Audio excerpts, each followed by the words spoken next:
अप्सराओं को क्यों सता रहे हैं आप? तू है वो बालक जिसने सिंदूरा का वध किया और पाताल लोक को आतंकित किया। बालक हो तुम, मनोरंजन तो अवश्य पाएगा तुम्हें। तो सर्वप्रथम मैं तुम्हारे साथ मनोरंजन करूंगा और फिर तुम्हारा वध।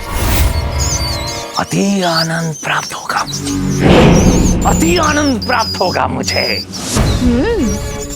हाँ बालक, उसके पहले मुझे पकड़ने का अवसर मैं अवश्य तुम्हें दूंगा। अच्छा, पकड़म पकड़ाई। अरे वाह असुर जी, ये तो बहुत उत्तम क्रीड़ा सुझाई है आपने। अद्भुत मनोरंजन होगा। चूहा बिल्ला की क्रीड़ा में तो बहुत आनंद आएगा। फिर चूहे के मनोरंजन के लिए बड़े बिल्ले को बुला लेता हूँ। क्यों, उचित है ना असुर जी?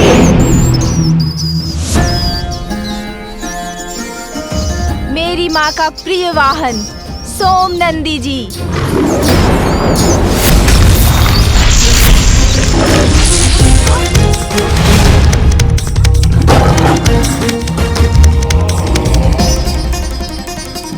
ये किसकी धार थी?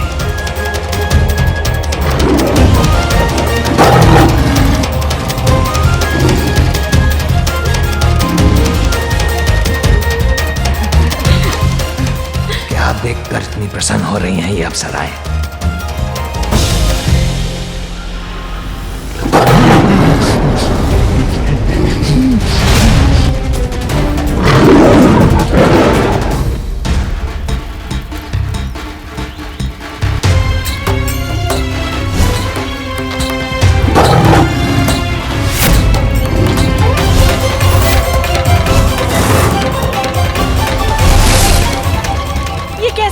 दृश्य देखा मैंने, जैसे स्वामी पे कोई महासंकट छाया है।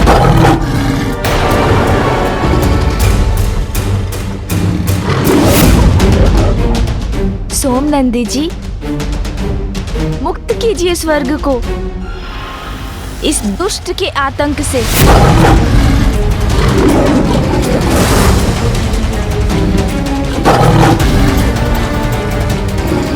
कैसे करूं इस सिंह का सामना? अब तो यहाँ से भागना नहीं भला है।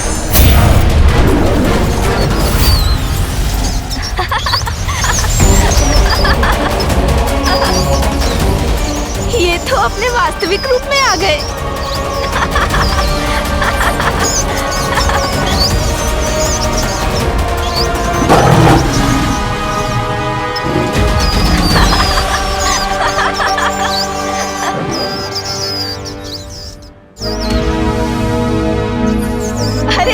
जी क्या हुआ?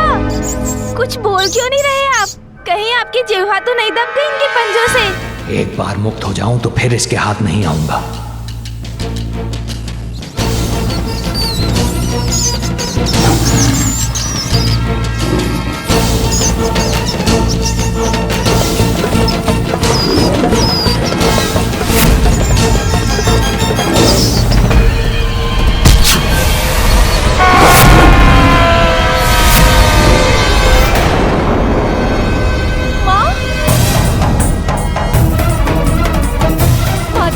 मुझे स्वामी की चित्कार सुनाई थी माता। उनके प्राण संकट में है माता, उनकी सहायता कीजिए, उनकी सहायता कीजिए, उनकी सहायता कीजिए माता, उनकी सहायता कीजिए।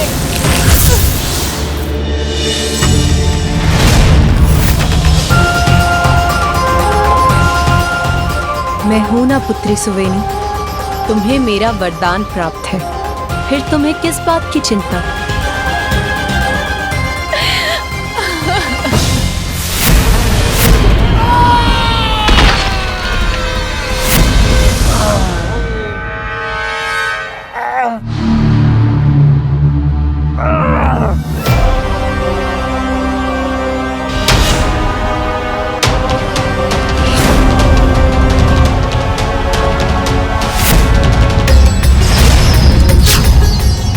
प्रकट हो मेरी मूषक सेना।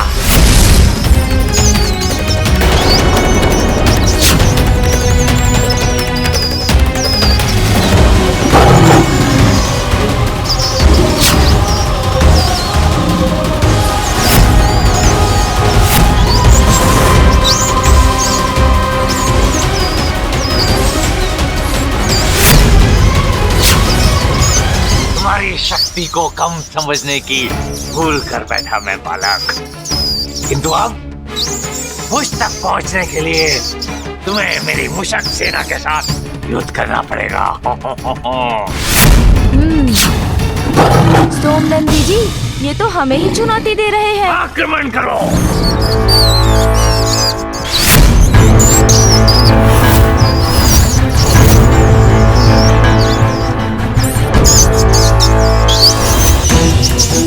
सोमनंदी जी,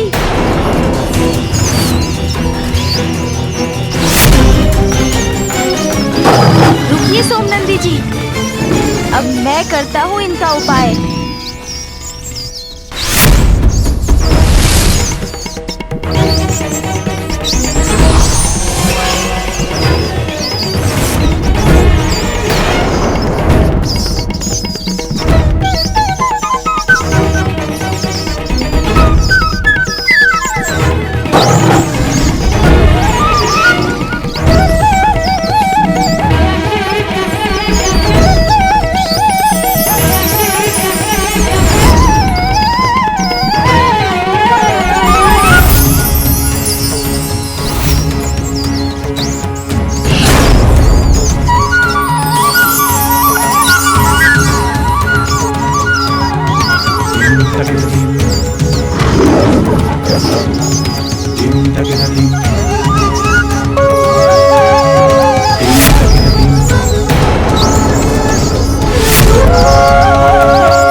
आपकी सेना तो पाताल की अग्नि में भस्म हो गई है असुर जी। अब क्या करेंगे आप?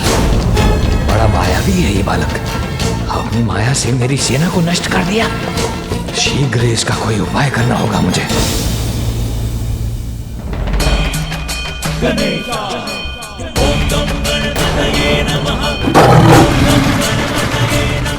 अरे ये तो अब मेरी ओर ही बढ़ रहा है।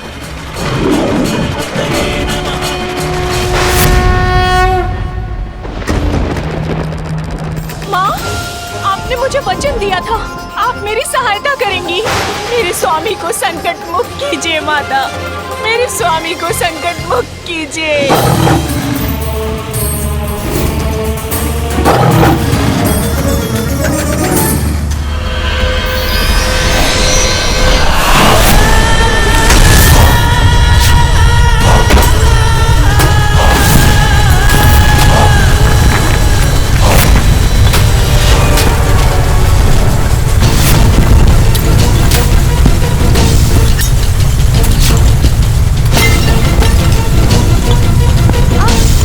अरे गजानन! अरे अरे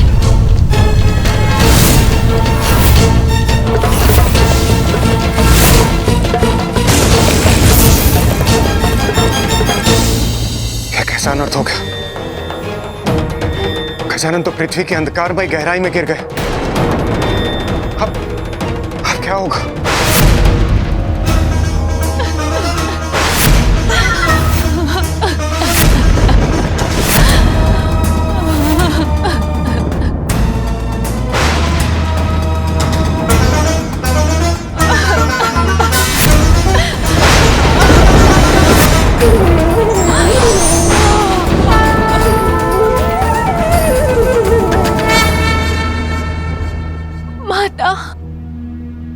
माँ रक्षा कीजिए माँ, मेरे स्वामी कठिनाई में है माँ, दया कीजिए माँ, दया कीजिए।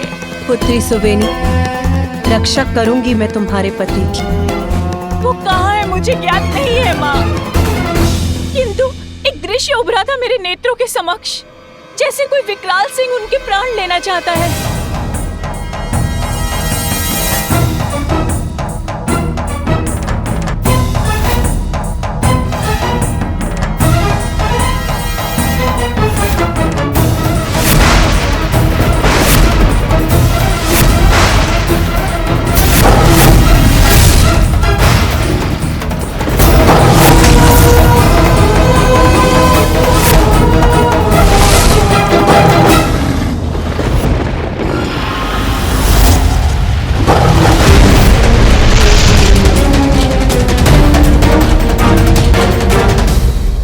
तुम्हारे पति का ये युद्ध मेरे पुत्र गजानन से हो रहा है।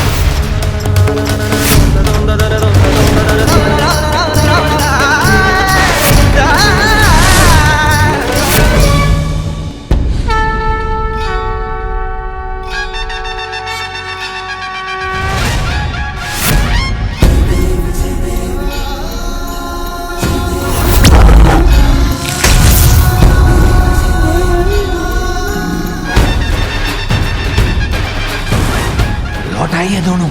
अब मैं क्या करूं?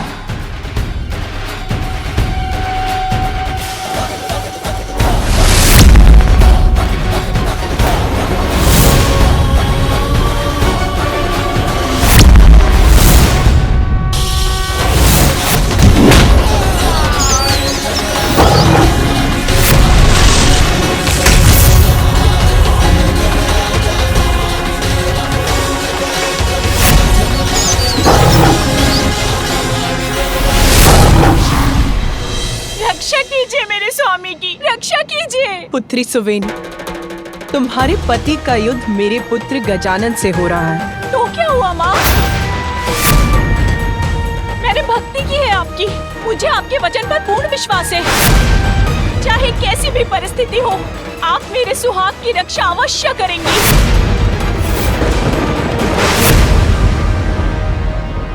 पुत्री सुवेनी, मेरे पुत्र गजानन का जन्म मेरे कठोर तप का परिणाम है। तुम मुझे उसके विरुद्ध जाने के लिए कह रही हो? तो मेरे सुहाग का क्या होगा माँ? क्या आपका तप मेरे तप से बड़ा है? यदि आपको अपना वचन रखना ही नहीं था, तो मुझे वरदान क्यों दिया माँ? क्यों दिया? अपने वचन को मिथ्या मत होने दीजिए माँ। मेरे स्वामी के प्राणों की रक्षा कीजिए।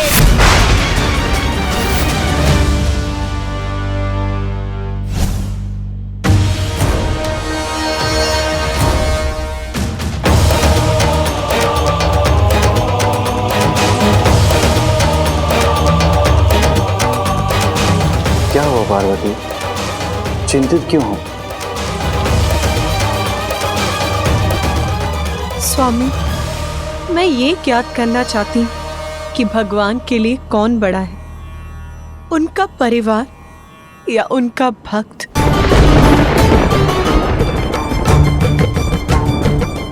आपके मुख के भाव से मैं ये समझ गई, जान गई कि आप क्या कहना चाहते हैं। उमा, भक्त का स्थान सदैव भगवान से ऊंचा होता है।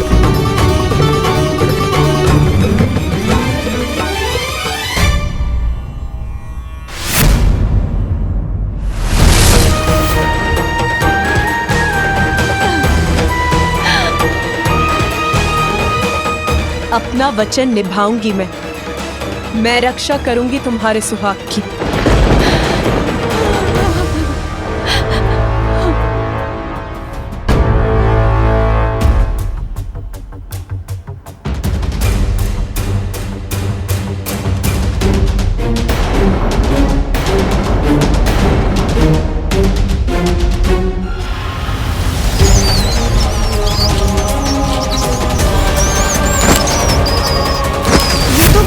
भीतर खोह में चले गए हैं। अब इन्हें कैसे बाहर निकालूं मैं?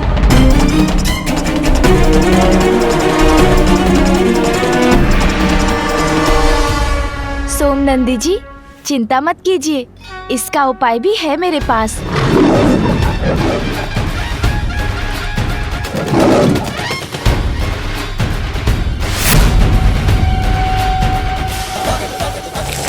तुम्हें क्या लगा बहुत चतुर हो तुम? बिल में आ जाने से तुम सुरक्षित हो जाओगे।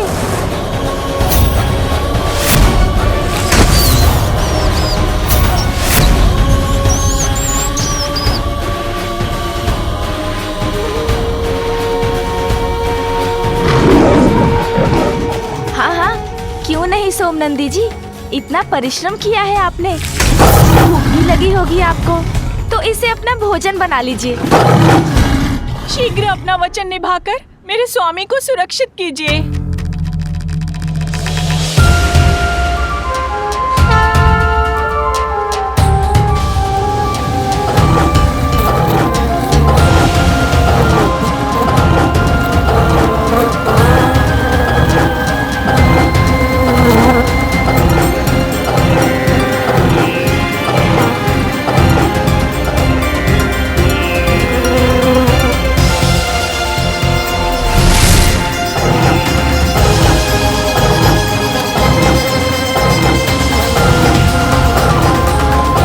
इस असुर को मुक्त कर दो सोमनंदी।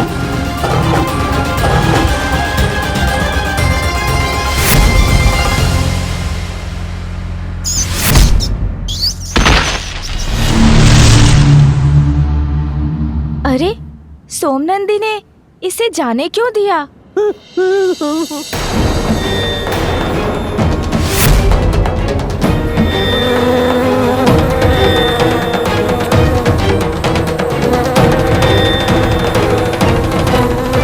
पुत्री सुवेनी, आशा करती हूँ कि अब तुम्हारे पति को अपनी भूल समझ आ चुकी होगी और वो उद्दंडता त्याग कर गजानन के समक्ष नतमस्तक होगा। यहाँ तुम्हारा कार्य समाप्त हुआ सोमनंदी, अब तुम्हें यहाँ से प्रस्थान करना चाहिए। सोमनंदी जी अचानक इस प्रकार कहाँ चले गए? ओह, समझा, हो सकता है माँ ने किसी कार्य से बुलाया हो उन्हें। तुम्हारा मित्र तो तुम्हें छोड़कर भाग गया बालक, अब तुम्हारी रक्षा कौन करेगा? और इसके फूल कि तुम किसी और को बुलाओ, मैं तुम्हारा अंत कर दूंगा।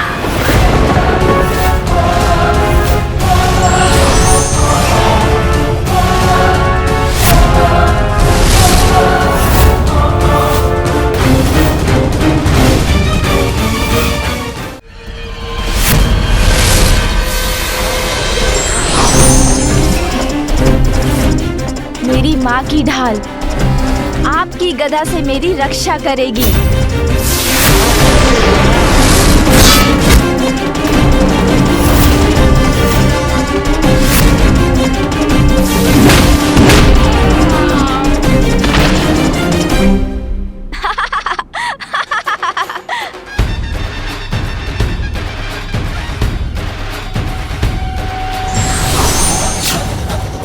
तुम्हारे पास तुम्हारी माँ के दिए हुए अस्त्र शस्त्र होंगे, और भूलो मत बालक, चोरी मेरा स्वभाव है। देवताओं से चोरी किए उनके सारे अस्त्र शस्त्र मेरे पास है।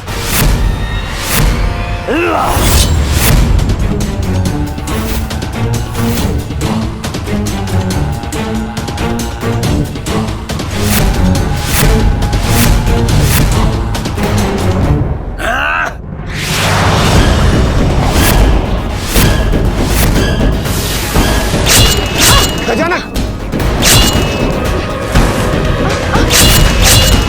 मेरी ढाल!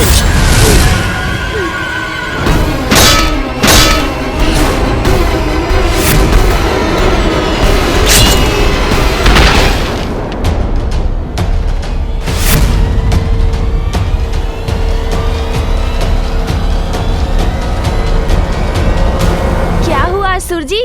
चोरी से कोई लाभ नहीं हुआ ना आपको? किंतु अब इस क्रीड़ा का अंत होना ही चाहिए।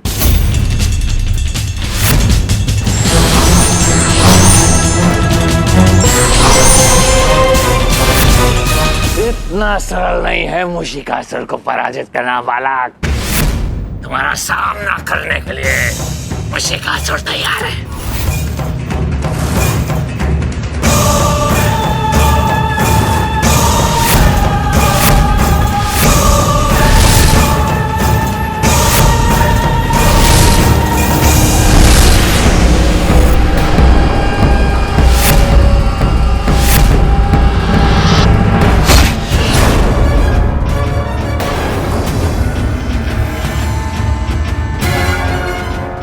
गया ये बालक।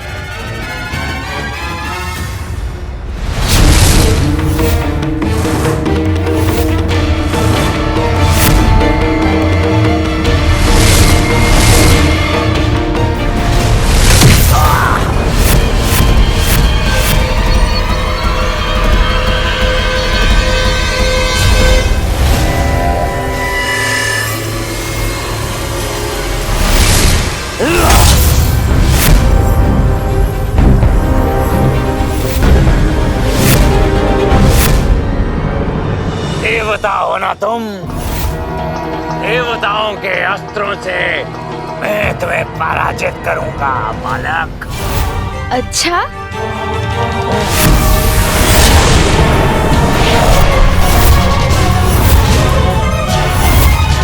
मेरा दिव्य कवच है ये, मेरी रक्षा करेगा।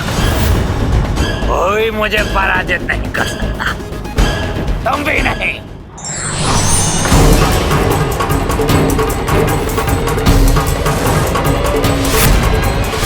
माँ के इस खड़ग से भेद दूंगा आपके इस कवच को मैं। मेरा खड़ग व्यर्थ हो गया ना तुम्हारा खड़ग का प्रहार। क्या कहा था मैंने? कोई मुझे पराजित नहीं कर सकता, दिव्य कवच है ये मेरा।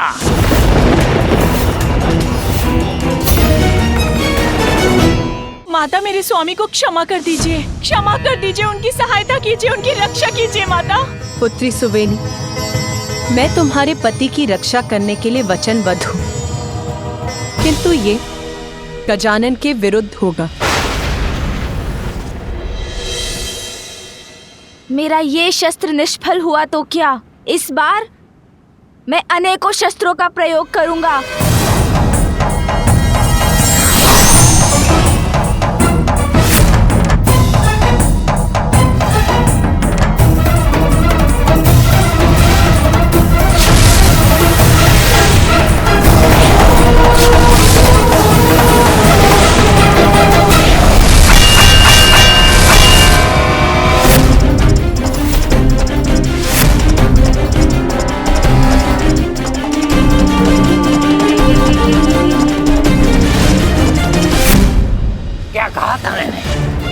अपने किसी भी अस्त्र शस्त्र से तुम मुझे पराजित नहीं कर सकते बालक। अब मैं ही शस्त्र बनूंगा इस सुरक्षा कवच को तोड़ने के लिए।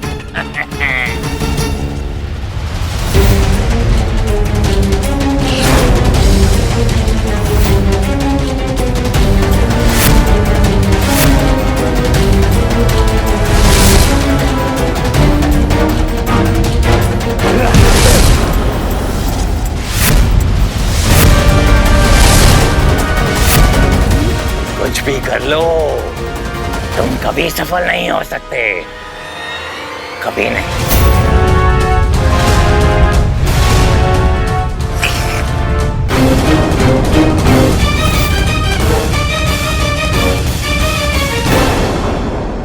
मेरे दंत का वार इस कवच पर प्रभावी हो सका है। अब मैं अपने दंत को ही अपना अस्त्र बनाऊंगा।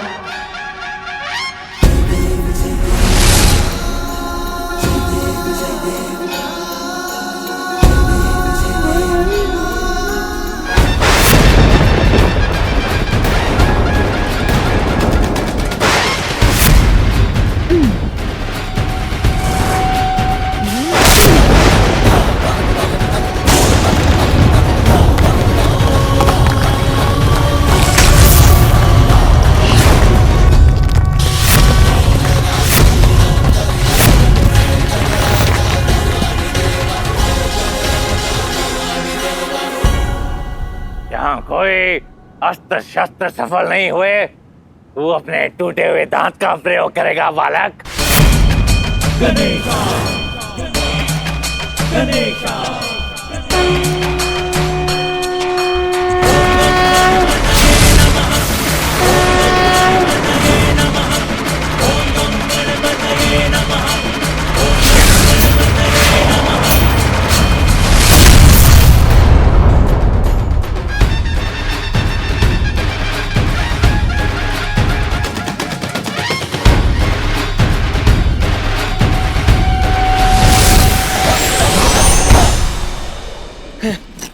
नहीं, मेरा दिव्य कवच नहीं। अब मैं आपको यमलोक भेजूंगा, दुष्ट मूसिकासुर।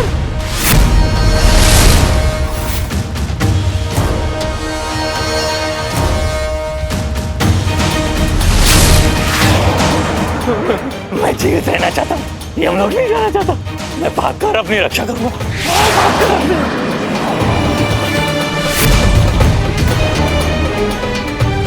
ये गजदन तो अभी भी मेरे पीछे पड़ा है। कैसे छुटकारा पाऊं इससे? कैसे करूं अपनी रक्षा में?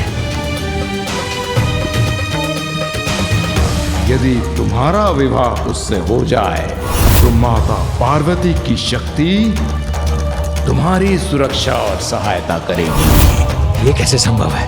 मेरी पत्नी को तो माता का वरदान प्राप्त है, तो मैं असुरक्षित कैसे हो सकता हूँ? सहायता करूं मेरी, कोई तो सहायता करे। वो सहायता की गुहार लगा रहे हैं माँ। उनकी सहायता कीजिए, उनकी सहायता कीजिए।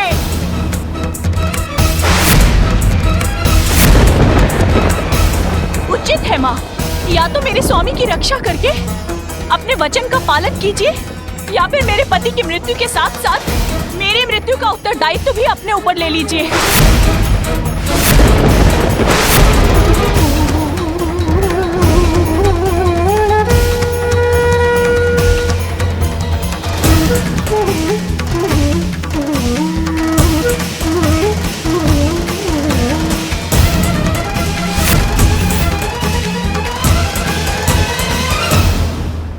स्वामी, मैं ये ज्ञात करना चाहती हूँ कि भगवान के लिए कौन बड़ा है, उनका परिवार या उनका भक्त।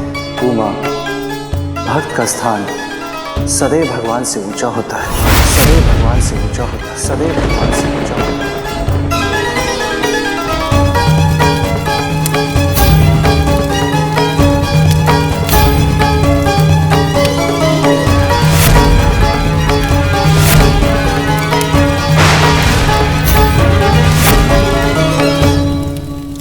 रुको पुत्री सुवेनी।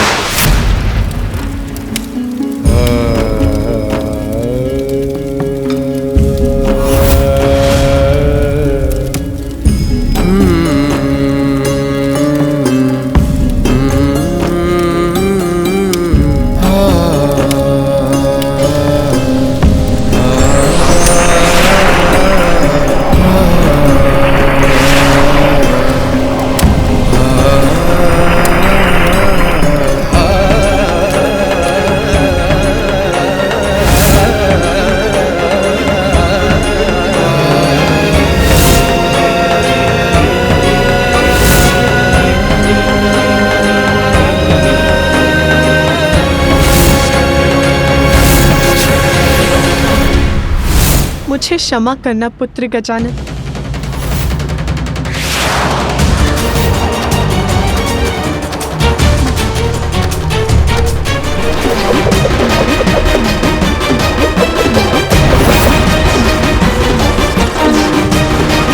कौन सी शक्ति इन्हें रक्षित कर रही है? अवश्य माता का ही है ये कंगन, अर्थात सुरक्षित हूँ मैं। मुझे क्षमा करना पुत्र, मैं वचनबद्ध हूँ। निरंतर प्रहार करना पड़ा तो करूंगा, किंतु दंडित अवश्य करूंगा इस दुष्ट को। दंड।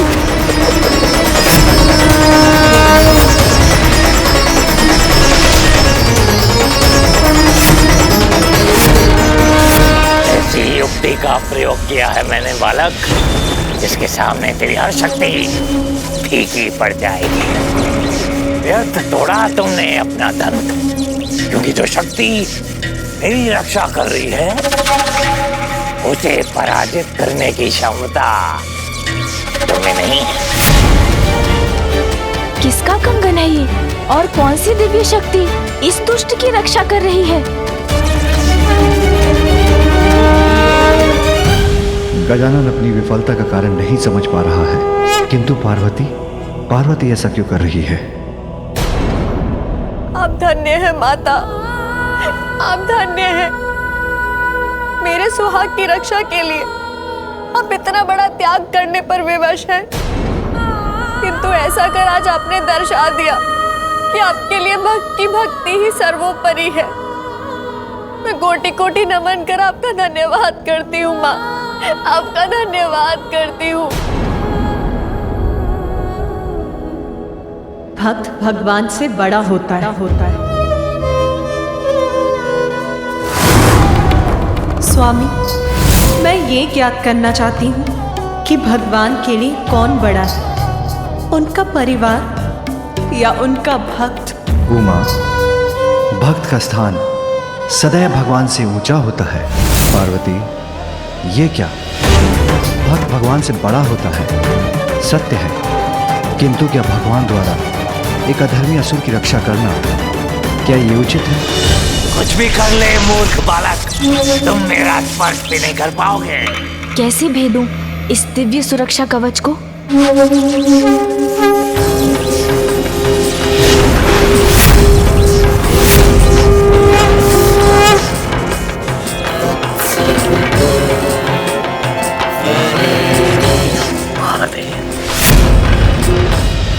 प्रणाम पिताश्री।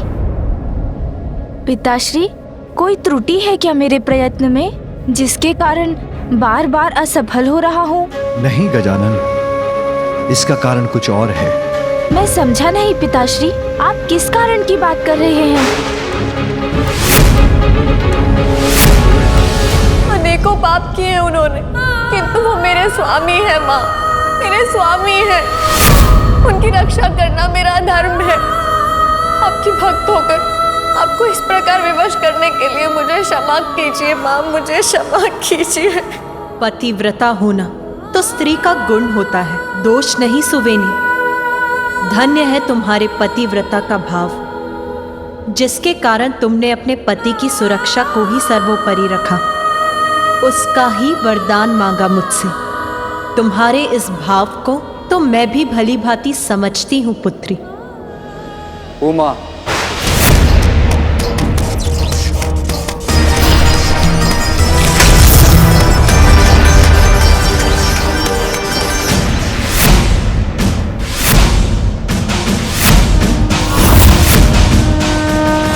माँ,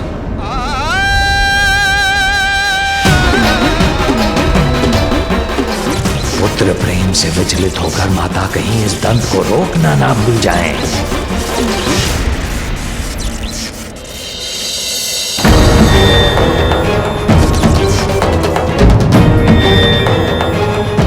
हम महादेव ही इस विकट परिस्थिति को सुलझाएंगे, किंतु यदि वो भी माता को समझाने में असफल हुए तो बहुत बड़ा अनर्थ हो जाएगा।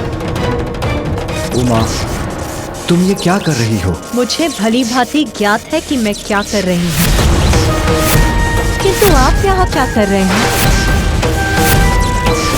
ये क्या हुआ है माँ को? वो इतना रूखा व्यवहार क्यों कर रही है? उमा, तुम्हें ज्ञात है कि तुम किसकी रक्षा कर रही हो? भक्त की भक्ति का सम्मान और उसके सुहाग की रक्षा कर रही हूँ। किंतु ये दुष्ट तो तुम्हारा भक्त नहीं है उमा। सत्य है स्वामी, ये मेरा भक्त नहीं है, तो क्या इसीलिए मैं इसकी पत्नी, अपनी भक्त सुवेनी को दिया अपना वचन असत्य हो जाने दूं? विवाह के उपरांत यदि मेरे सुहाग पर कोई भी संकट छाए तो आप उनकी रक्षा करें। तथास्तु।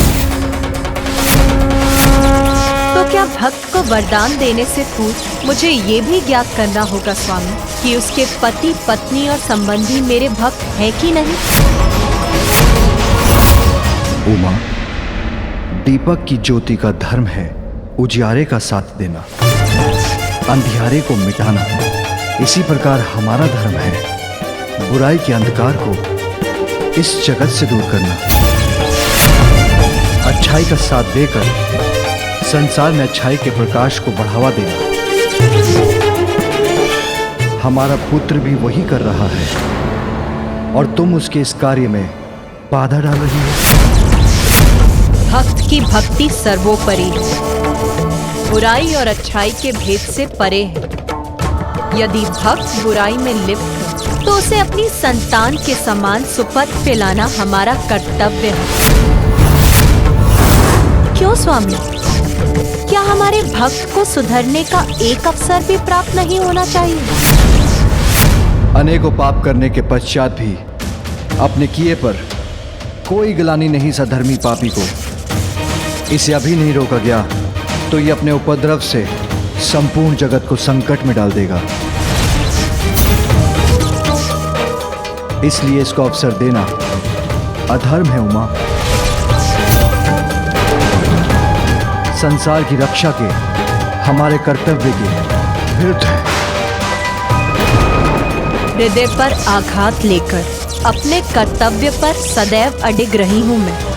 इसीलिए कर्तव्य बोध करवाकर और अकारण अधर्म का दोष लगाकर आप मेरा अपमान मत कीजिए स्वामी। सर्वथा अनुचित है ये। पार्वती तो कुछ समझने के लिए तैयार ही नहीं है। इस दुष्ट पापी की रक्षा कर रही हूँ मैं, क्योंकि भक्त तो भगवान से बड़ा होता है। उचित है ना स्वामी? पुनः पूछती हूँ मैं, उत्तर दीजिए मुझे। भगवान बड़ा होता है या भक्त?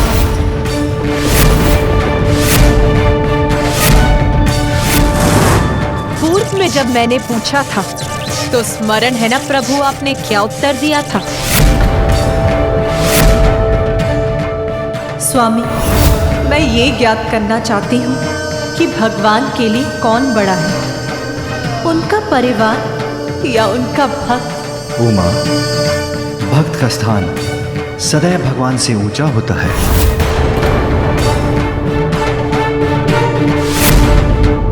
जगत जननी और जगत पिता के अनर्थकारी क्रोध के जागृत होने के पूर्व ही शांत करना अत्यंत आवश्यक है।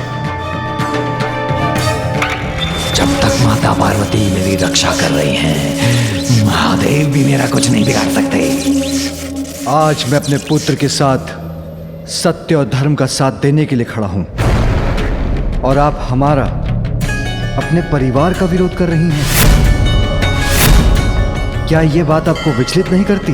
विचलित तो मुझे ये कर रहा है स्वामी कि आप सदैव कहते रहते हैं कि परिवार और भक्त में कोई भेद नहीं। जगत पिता और जगत माता हैं हम।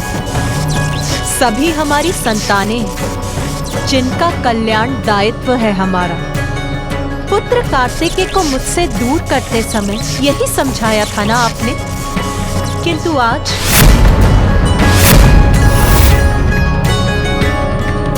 क्या आज अपने परिवार के नाम पर अपने भक्त के प्रति दायित्व को भूल जाऊं मैं? परिवार नहीं पार्वती, धर्म की रक्षा करने का हमारा कर्तव्य ही सर्वोपरि है हमारे लिए। इसलिए इस असुर का बचाव कर अधर्म का साथ दे रही हो तुम, जो किसी भी दृष्टि से उचित नहीं। अनुचित है, अधर्म है। तो क्या अनेकों बार जो आपने असुरों को वरदान दिया वो भी अधर्म ही था? और तब किया था उन असुरों ने, तब विवश होकर ही मैंने उनको वरदान दिए थे। तो फिर जो मैं कर रही हूँ वो भी अनुचित कैसे हो सकता है स्वामी? मेरी भक्त है सुवेनी, घोर तप किया है उसने।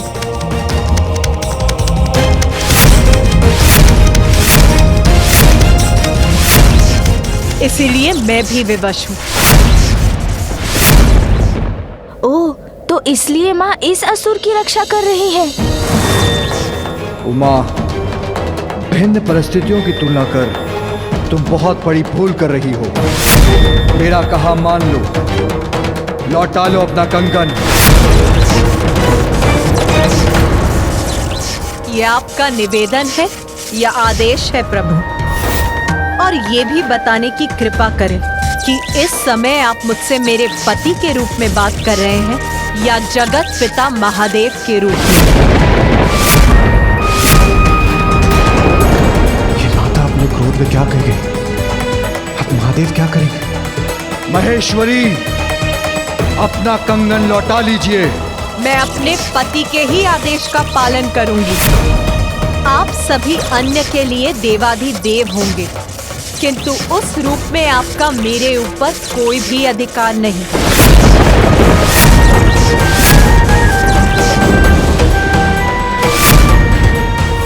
आपकी आज्ञा नहीं सुनूंगी मैं। आपकी आज्ञा नहीं सुनूंगी। आपकी आज्ञा नहीं सुनूंगी।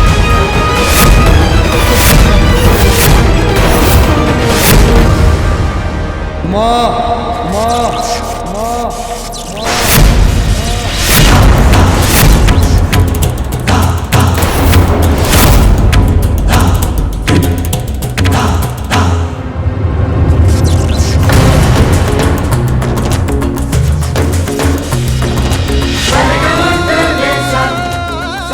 माँ तो पिताश्री की सभी बातें अस्वीकार कर रही है।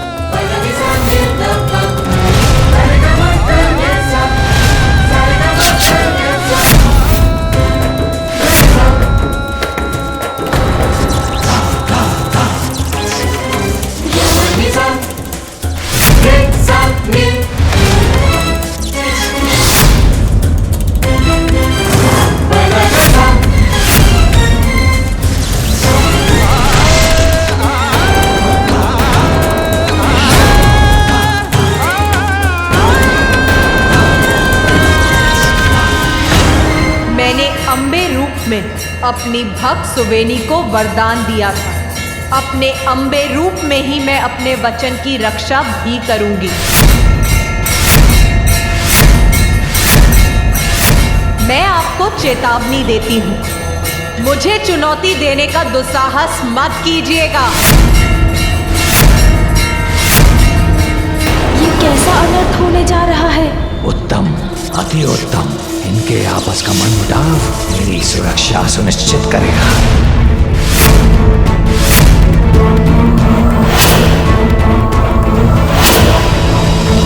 ये कैसी विडंबना है ब्रह्मदेव। एक और महादेव और बालक गजानन, तो दूसरी ओर देवी पार्वती अपने दुर्गा रूप में। स्थिति अनियंत्रित हो रही है। जगत पिता और जगत जननी का मतभेद है ये, और इन दोनों के टकराव के मध्य में है गजानन। स्थिति अनियंत्रित हो नहीं रही है श्री हरि, अनियंत्रित हो चुकी है। हमें शीघ्र वहां जाकर स्थिति को संभालने का प्रयत्न करना चाहिए। यदि इन दोनों का टकराव और बढ़ा तो विध्वंस होगा, उससे हम सभी नष्ट हो जाएंगे।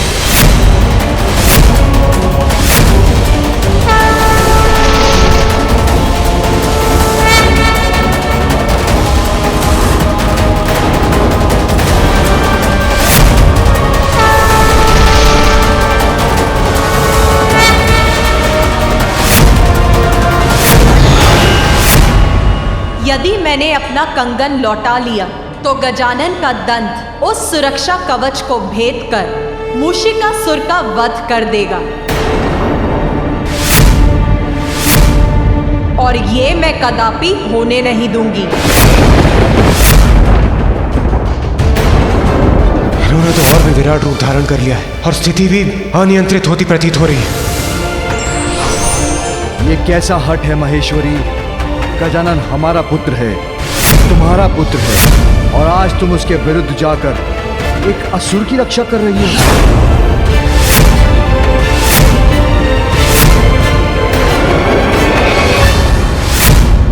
क्या धर्म, दायित्व, कर्तव्य बस आपके ही अधिकार क्षेत्र में है? आज मैं अपने भक्त के साथ खड़ी हो गई तो वो आपके लिए हट हो गया? क्या आप भूल गए वो क्षण जब आपने हमारे पुत्र गजानन का शीश उसके धड़ से विलग कर दिया था?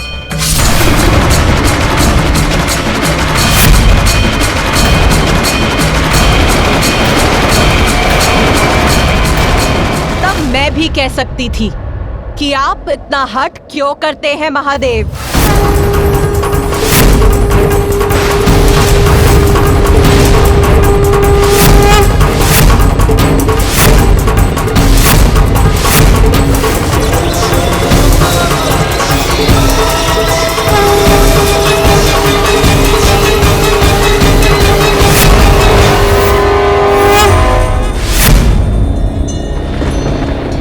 तुम्हें ज्ञात है ना देवी कि मूषिकासुर की दुष्टता का अंत करने के लिए जो उचित है उसी का साथ देने के लिए ही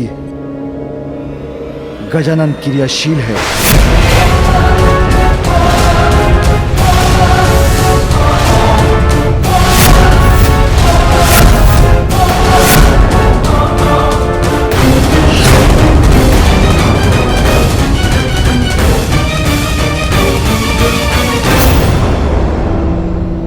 देवी पार्वती, शांत हो जाइए। कृपया अपने क्रोध को शांत कीजिए।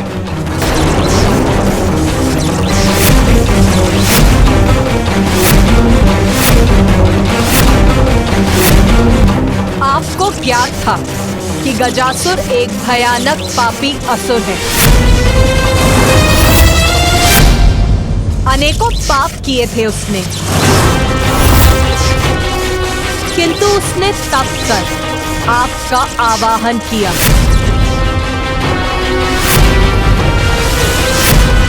आपको अपने उदर में समाने के लिए कहा। कहो, क्या वरदान चाहिए? आप चाहिए भोलेनाथ मेरे उदर में सदा के लिए। तो आपने उसको क्या उत्तर दिया स्वामी?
देवी, शांत करो अपने आवेश को।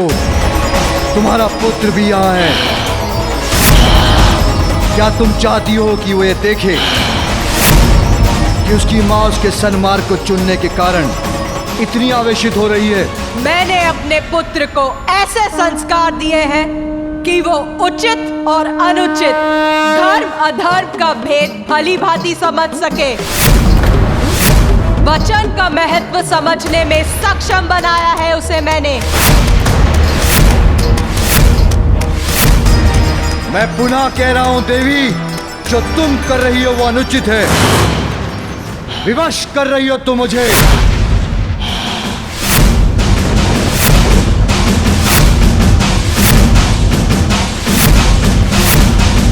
तुम्हारे विरुद्ध अपने पुत्र की सहायता करने के लिए जो आपको उचित लगे वो आप कीजिए महादेव।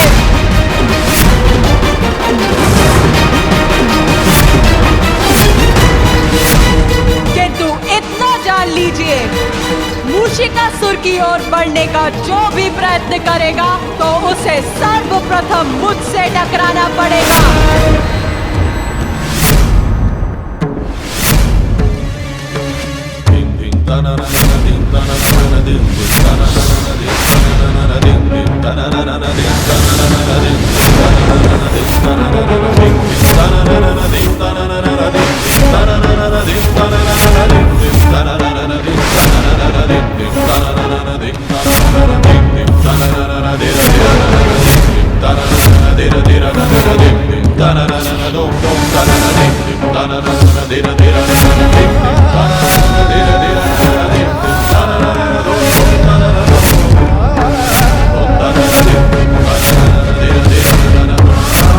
माता ने कालिका और महादेव ने वीरभद्र का रूप धारण कर लिया।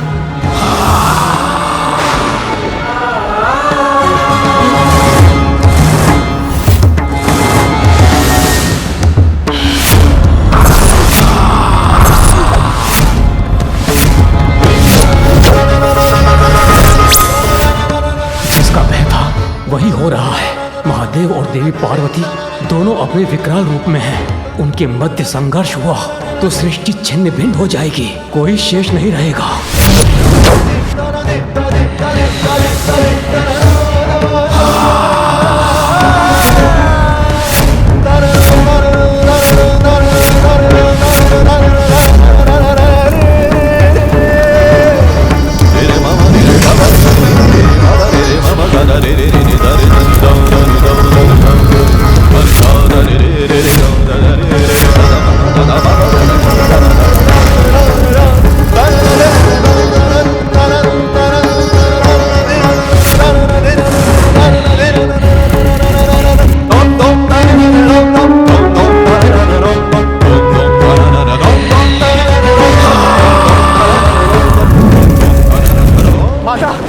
शांत हो जाइए माता।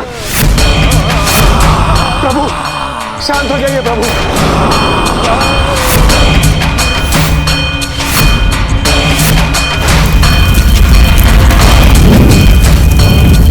ये जो भी हो रहा है अनुचित है।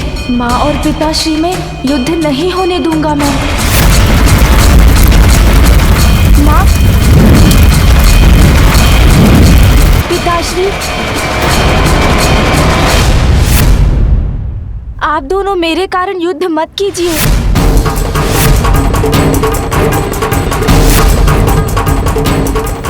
मत भूलिए, परिवार की कलह सदैव विनाशकारी होती है।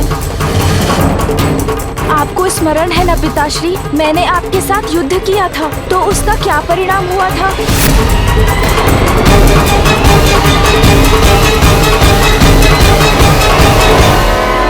अब जब आप दोनों को क्रोंच का प्रसंग स्मरण हो आया है, आप दोनों का मूषिकासुर से पीछे हटना ही उचित होगा।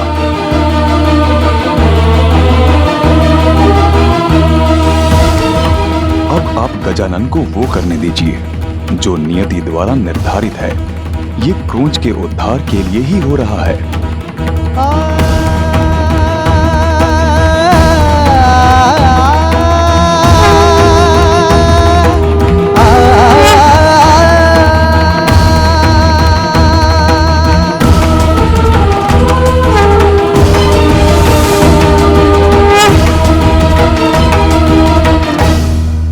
माँ, क्या अब भी कोई चिंता आपको सता रही है? पुत्र, तुम्हारी माँ ने मूषिकासुर की पत्नी और उनकी महाभक्त सुवेनी को वचन दिया है कि उनके पति को वो कुछ नहीं होने देंगी। सुवेनी सदा सुहागन रहेगी। जो उचित है वो तो गजानन को करना ही, किंतु यदि मूषिकासुर का कुछ अनिष्ट हुआ तो मैं सुवेनी को क्या उत्तर दूंगी?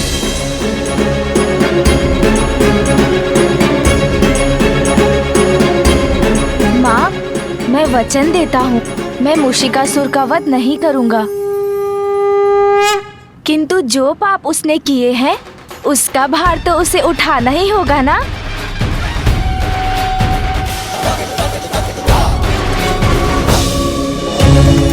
अभी अवसर है मेरे प्राण बचाकर भाग निकलने का।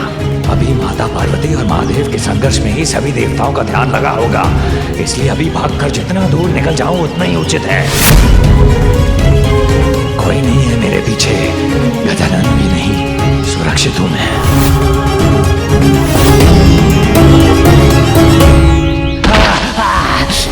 अरे गिर गया मैं वचन देता हूँ माँ, आपका वचन भंग नहीं होने दूंगा। मूसिकासुर का जीवन छीनूंगा नहीं, अपितु जीवन जीना सिखाऊंगा उसे।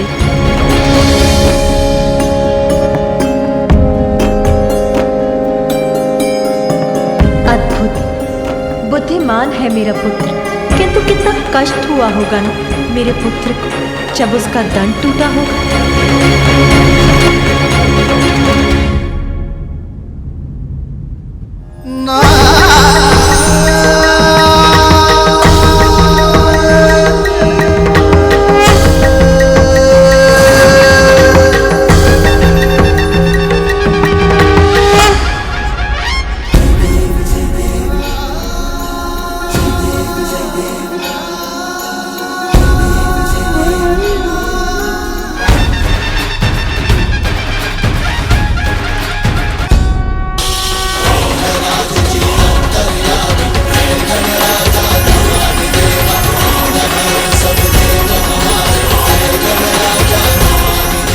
धन्यवाद माँ, मेरे टूटे दंत को पुनः स्थित करने के लिए।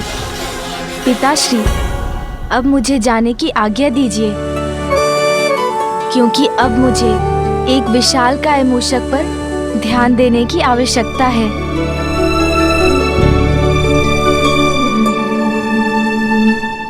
ये कहाँ गिर गया मैं?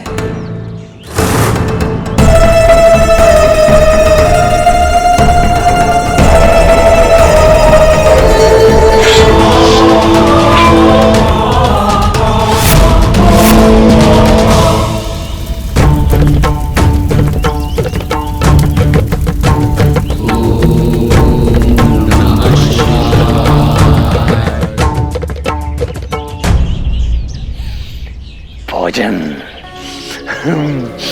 स्वादिष्ट भोजन की सुगंध आ रही।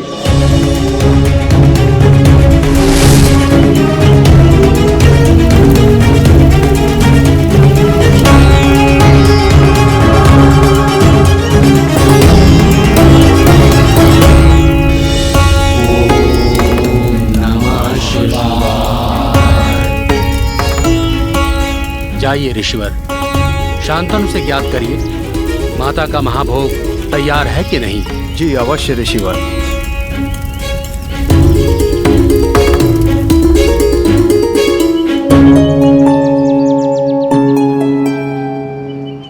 प्रणाम शांतनु जी। शांतनु जी, ऋषिवर पराशर महाभोग चढ़ाने के पश्चात पूर्ण आहुति देंगे, इसीलिए उन्होंने पूछा है भोग तो तैयार है ना। हाँ ऋषिवर, शीघ्र ही महाभोग की सभी व्यवस्था पूर्ण हो जाएगी। अति उत्तम शांतनु जी, किंतु इस बात का अवश्य ध्यान रखिएगा कि महाभोग पूर्ण स्वच्छता के साथ तैयार किया जाए। अत्यंत शक्तिशाली चंडी यज्ञ का महाभोग है ये। पवित्र और निर्मल भोग से सफल होगा हमारा ये यज्ञ। महाभोग अर्थात बहुत बड़ा भोज होगा। बहुत समय से कुछ भोजन प्राप्त नहीं हुआ, ये उचित अवसर है। चोरी तो स्वभाव है मेरा, तो चोरी से ही यहाँ पकने वाले ये स्वादिष्ट भोजन खाऊंगा मैं।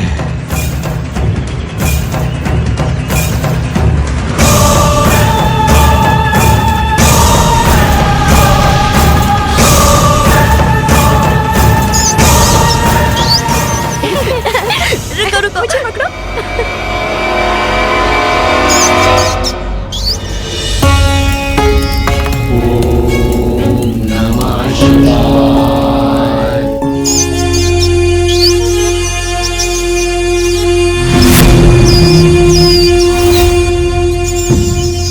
यहीं पर रहकर महाभोग की सामग्री की निगरानी करो, किंतु स्मरण रहे कोई भी इस भोजन को स्पर्श ना कर सके, अन्यथा वो अपवित्र हो जाएगा। जी स्पर्श ही नहीं, सारा का सारा खा जाऊंगा। इतना स्वादिष्ट भोजन।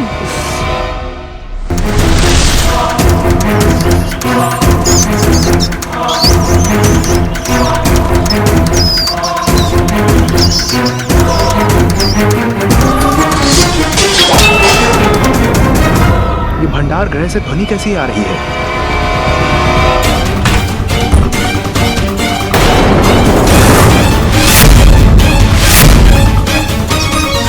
ये इतना बड़ा मूषक भीतर कैसे आया? यहाँ प्रवेश कर महाभोग को नष्ट करने का दुस्साहस कैसे किया तुमने?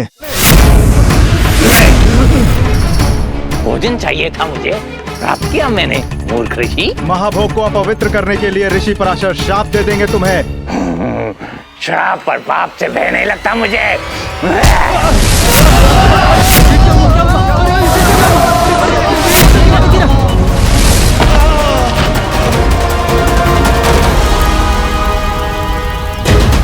कौन है अंदर? किसने शांतनु जी को बाहर फेंका है? कैसा संकट छाया हुआ है यहाँ? वो वहाँ।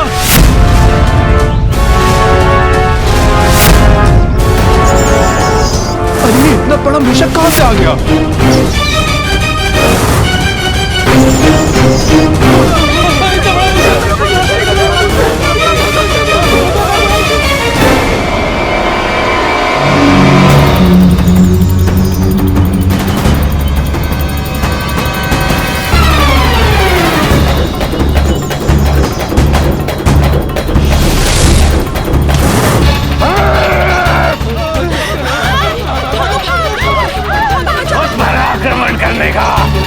तुम सबको मैं दंड दूंगा, कुतर कुतर कर रख दूंगा, कुतर कुतर कर सबको जला कर राख कर दूंगा।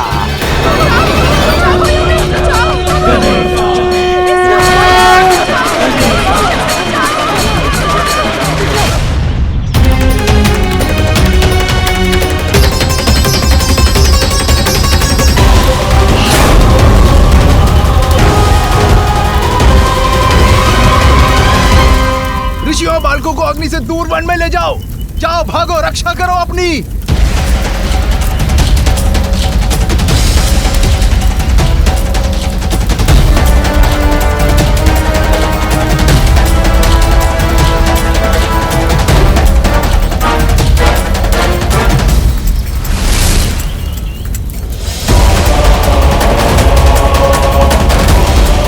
अच्छा, तो वो दुष्ट मूषिकासुर यहाँ आश्रम वासियों को सता रहा है।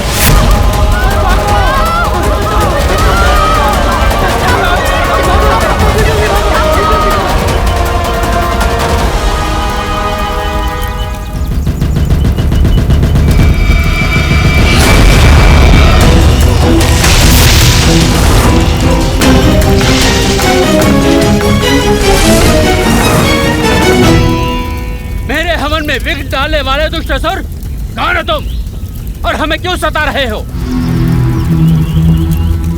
मूषिकासुर हूं मैं।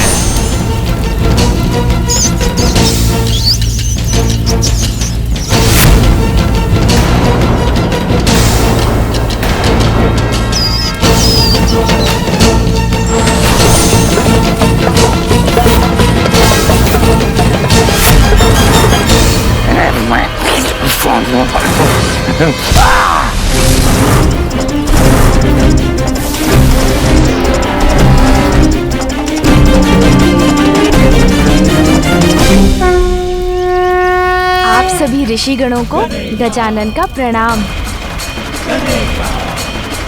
अब आप सब भयमुक्त हो जाएं। हे वरुण देव, जलवाष्प से इस अग्नि को बुझाने में मेरी सहायता करें।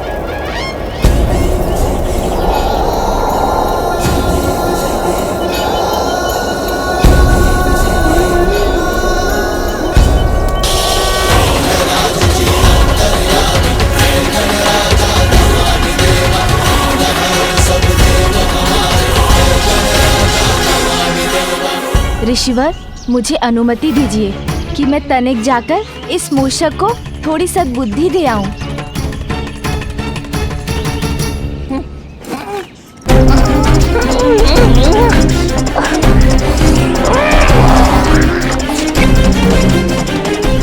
बार दिखाई दे जाए तो कुतर कुतर डालूंगा उस दुष्ट बालक को। अरे यहाँ वहाँ कहाँ ढूंढ रहे हैं मुझे असुर जी? मैं तो यहाँ हूँ। प्रतीत होता है इस बालक को मुझे अपनी शक्ति दिखानी ही पड़ेगी।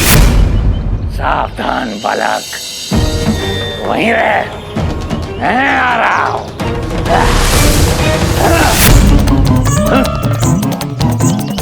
अभी तो यहीं था, कहाँ चला गया? मुशिकासुर के साथ छल करने का परिणाम अच्छा नहीं होगा। अरे असुर जी, मैं तो यहाँ हूँ, इधर।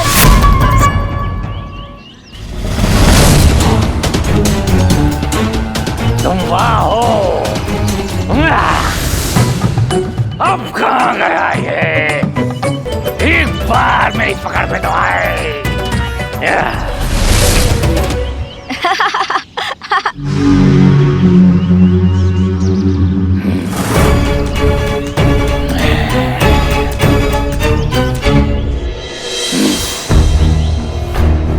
अरे असुर जी कहाँ चले गए अब? किंतु कहीं ना कहीं से तो अवश्य निकलेंगे। तब नहीं जाने दूंगा उन्हें।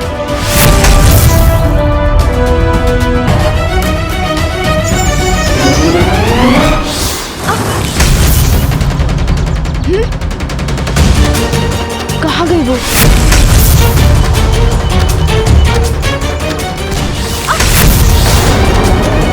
मुझे सतर्क रहना चाहिए, वो अवश्य पुनः दिखाई देंगे।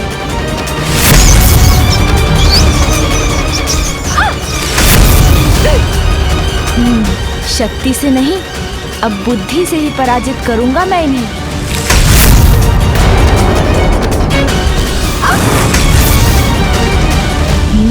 शांत रहूंगा, जिससे इन्हें विश्वास हो जाए कि ये मुझे दिखाई नहीं दे रहे हैं।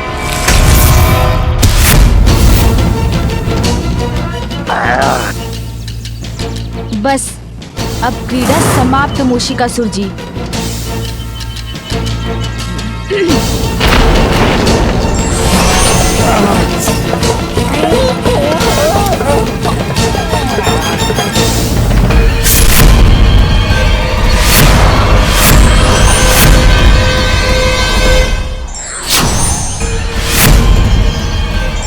कहाँ बचकर जाएंगे अब मूषिकासुर जी मेरी रस्सी के इस फांस से? ये फंदा कहाँ से आया? हाथ छल लिया इस बालक ने मुझे। छोड़ो मुझे, छोड़ो मूषिकासुर को।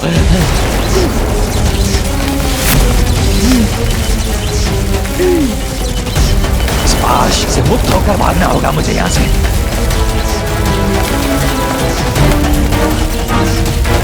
ऐसे नहीं छोड़ेगा इस पाश को, तो मैं इतनी वेग से भागूंगा कि यह बालक संभाल ही ना सके। फिर ये पाश इसके हाथों से फिसल जाएगा और मैं भाग निकलूंगा।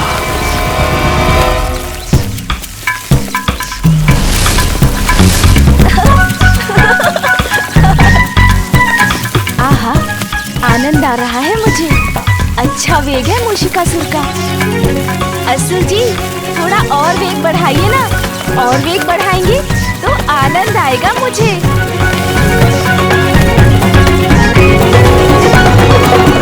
अरे वाह, इस प्रकार तो ये वाहन का आनंद दे रहे हैं। मैं इससे मुक्त होने के लिए वायु के वेग से दौड़ रहा हूँ। इस दुष्ट को आनंद आ रहा है।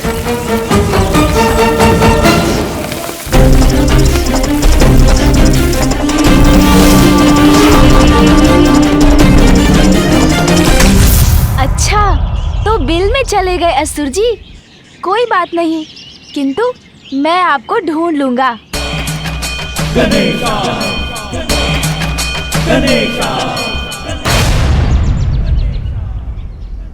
हाँ हाँ, अति उत्तम विचार है सून जी। आप बिल के अंदर ढूंढिए, मैं यहाँ निगरानी रखता हूँ।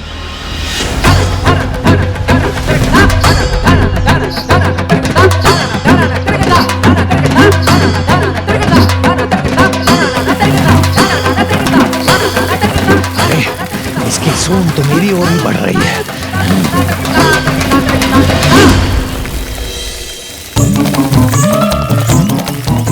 इसकी सूंड तो मेरे पीछे ही पड़ गई। उतर कर निकल जाऊंगा यहाँ से।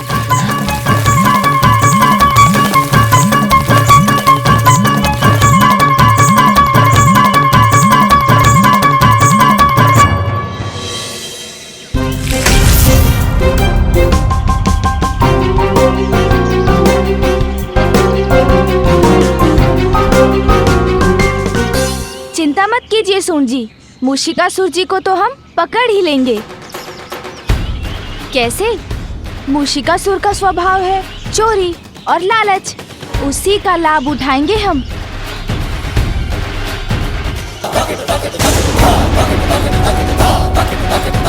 कितने समय से हम माता के यज्ञ की भोज की तैयारी कर रहे थे और इस मूषक ने कुछ ही समय में सब नष्ट कर दिया। चिंता मत कीजिए ऋषिवर, आपका यज्ञ अवश्य पूर्ण होगा। आप स्नान आदि कर हवन की पुनः तैयारी कीजिए। भोग के लिए भोजन सामग्री तैयार कीजिए। इस बार मैं स्वयं उसकी रक्षा करूंगा।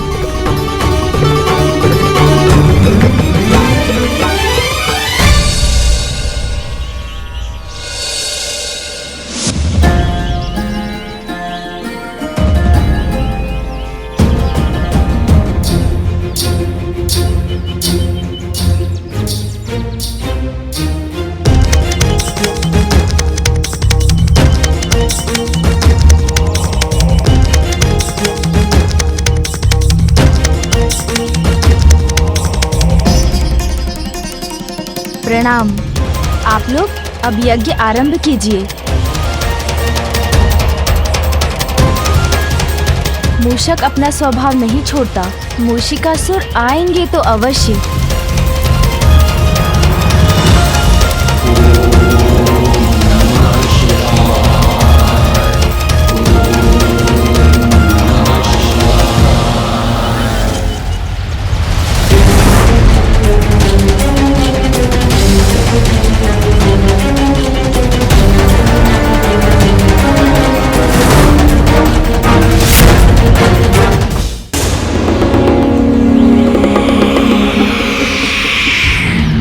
समझदारी तो इसी में है कि मैं यहाँ से भागकर कहीं दूर चला जाऊं।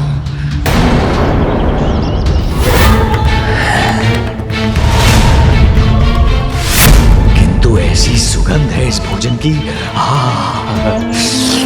इतना स्वादिष्ट प्रतीत होता है ये भोजन। थोड़ा सा भी प्राप्त हो जाए तो आनंद आ जाए मुझे।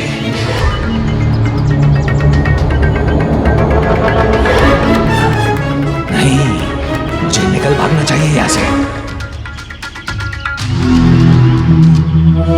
किंतु ये तो मेरे स्वभाव के विपरीत होगा। चोरी नहीं की तो जीवन व्यर्थ हो जाएगा मेरा। कुछ भी हो जाए, किंतु इस भोजन की चोरी तो अवश्य करूंगा मैं। आभास तो हो रहा है मूषिकासुर भोजन के लालच में अवश्य आएंगे।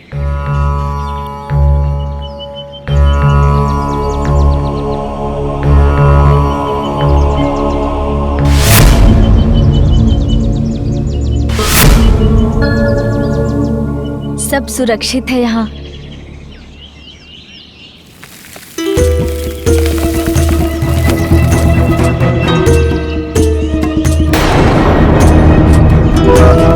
अच्छा मूषिकासुर जी, तो वहाँ छिपे हैं आप। अब देखिए कैसे मैं आपको आपके बिल से निकालता हूँ।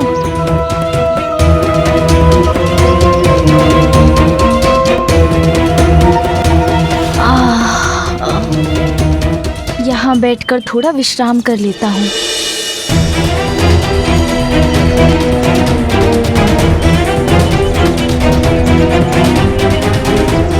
याद था मुझे, बालक ही तो है, कुछ समय में तो नींद आएगी इसे। सो गया ना। अब मैं अपना कार्य करूंगा।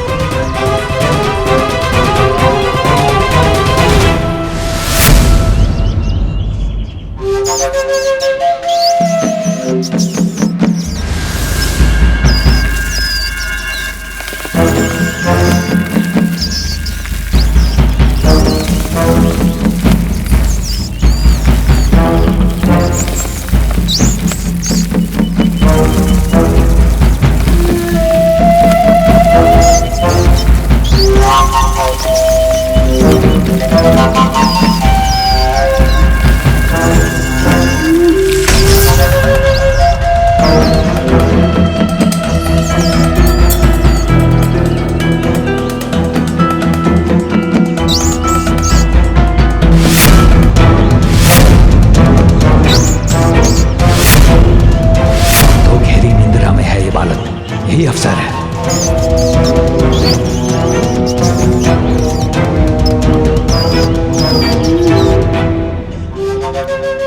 खीर।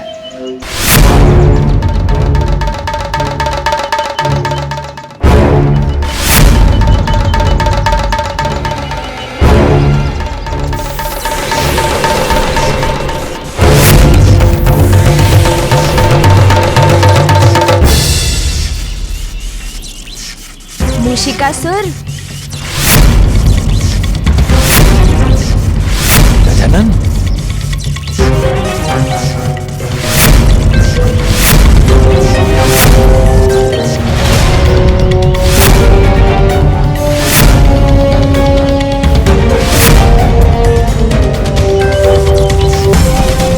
कितना दंड दिया आपको, किंतु आप है कि सुधर ही नहीं पा रहे हैं। किंतु अब मैं आपको ऐसा पाठ पढ़ाऊंगा जो आप कभी नहीं भूल पाएंगे।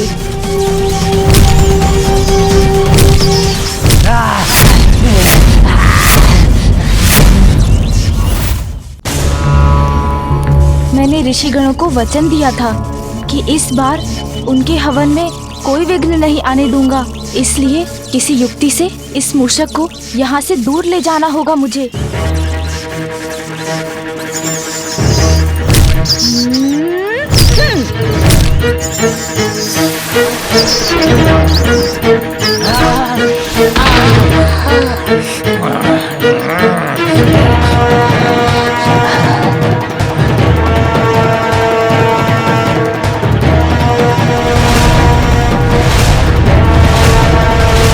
असुर जी, कहाँ भाग रहे हैं?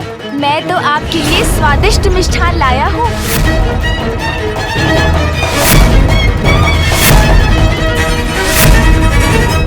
अरे, भूख लगी है तो मुझसे मांगा होता भोजन, मैं दे देता असुर जी। भोजन? यहाँ आकर जितनी इच्छा है खा लीजिए।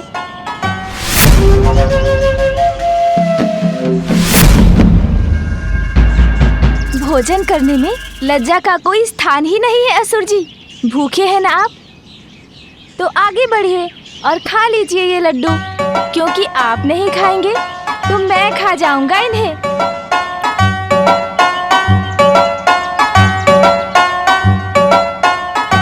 ये लीजिए असुर जी, खाइए।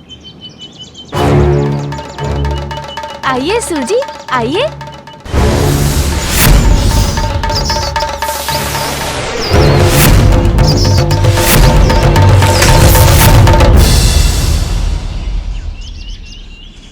आह, कितने स्वादिष्ट है ना ये।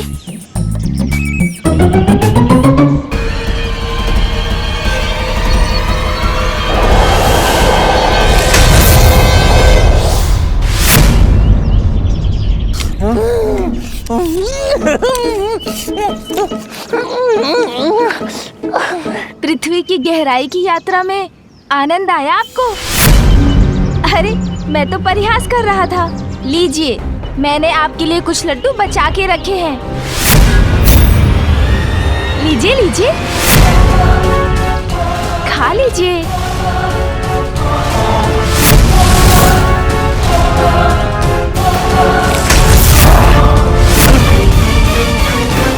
अभी तो यहीं था, कहाँ चला गया? अरे, मुझे ढूंढ रहे हैं असुर जी? यहाँ हूँ मैं। आइए, लड्डू खा लीजिए। अब कितने समय तक बचा के रखूंगा इन लड्डुओं को? शीघ्र आइए यहाँ, तब तक मैं एक और खा लेता हूँ।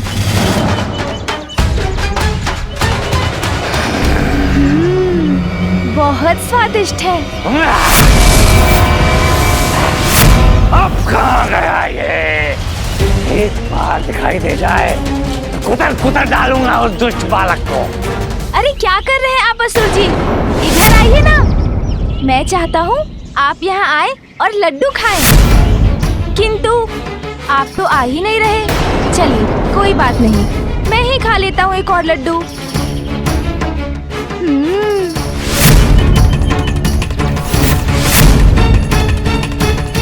सावधान बालक, वहीं रह, मैं आ रहा हूँ।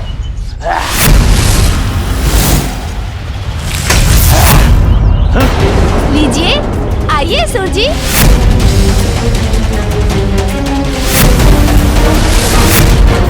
क्या हुआ असुर जी? रुकिए, अब और लड्डू खाने दीजिए मुझे।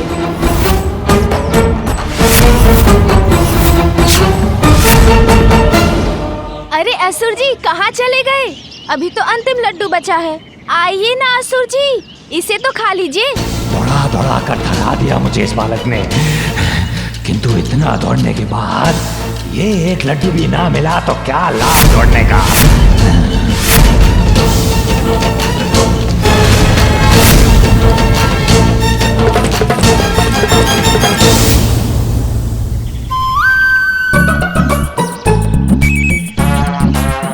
प्रतीत होता है आपके भाग्य में ही नहीं था लड्डू खाना।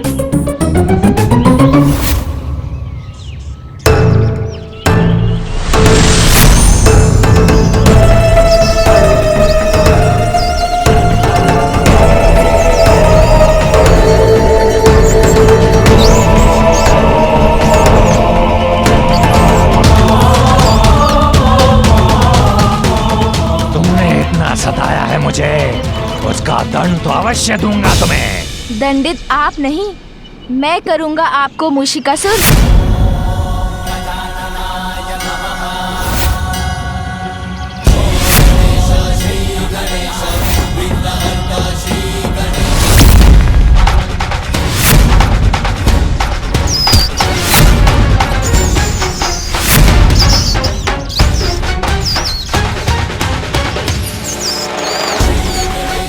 तुम्हें अपने ऊपर से गिराकर एक ही बार में तुम्हारे सभी प्रहारों का उत्तर दूंगा।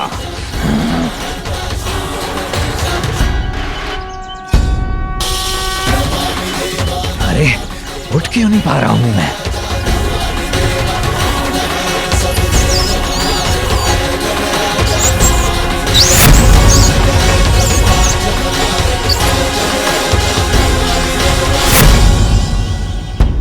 वही तो मैं भी सोच रहा हूँ मूषिकासुर कि आप उठ क्यों नहीं पा रहे हैं। ऐसा कौन सा भार आपके ऊपर है? अपने भार को हटा लो मेरे ऊपर से, दया करो मुझ पर, उतर जाओ। मुझे क्षमा कर दीजिए, अब कोई दुष्कर्म नहीं करूंगा मैं। स्वर्ग का तो नाम ही नहीं आने दूंगा अपनी जीवा पर, पाताल के किसी अंधियारे कोने में जाकर छिपा रहूंगा। चोरी कभी नहीं करूंगा, क्षमा कर दीजिए मुझे, छोड़ दीजिए। जो आप कहेंगे वो करूंगा, बस इस एक बार क्षमा कर दीजिए मुझे। अच्छा, जो मैं कहूँगा वो करेंगे आप? हाँ, वचन देता हूँ मैं। तो क्या आप मेरे वाहन बनेंगे? आपका वाहन गजानन? हाँ, मेरा वाहन, गजानन का वाहन, गजानन का वाहन, गजानन का वाहन। जिससे भी मेरा परिचय है उन सभी का कोई ना कोई वाहन है, किंतु अभी तक मैं ही वाहन की सुख से रहित हूँ। और जब अब मैं आपके पृष्ठ पर आरूढ़ हूँ तो जो आपको थोड़ा बहुत कष्ट हो रहा है वो भी कुछ समय में दूर हो जाएगा। हम मिलकर थोड़ा प्रयास करेंगे तो आप ये कार्य भली भांति सीख जाएंगे। नहीं नहीं बालक गजानन, मैं आपका भार नहीं संभाल सकूंगा।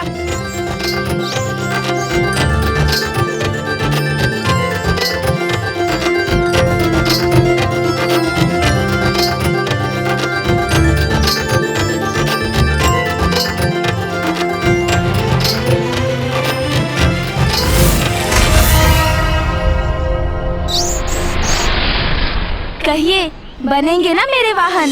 किंतु मैं एक असुर हूँ और आप देवता हैं, हमारा तो कोई मेल ही नहीं, फिर मैं आपका वाहन कैसे हो सकता हूँ? आपके सभी प्रश्नों का उत्तर मैं बोलकर नहीं, दिखाकर दूंगा, तब आप भी मान लेंगे, क्योंकि मेरा वाहन बनना तो आपकी नियति है।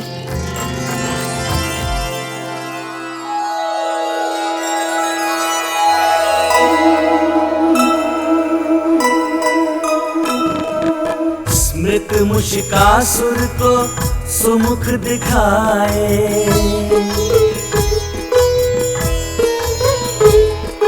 कैसे गंधर्व से वो इस दशा को पाए।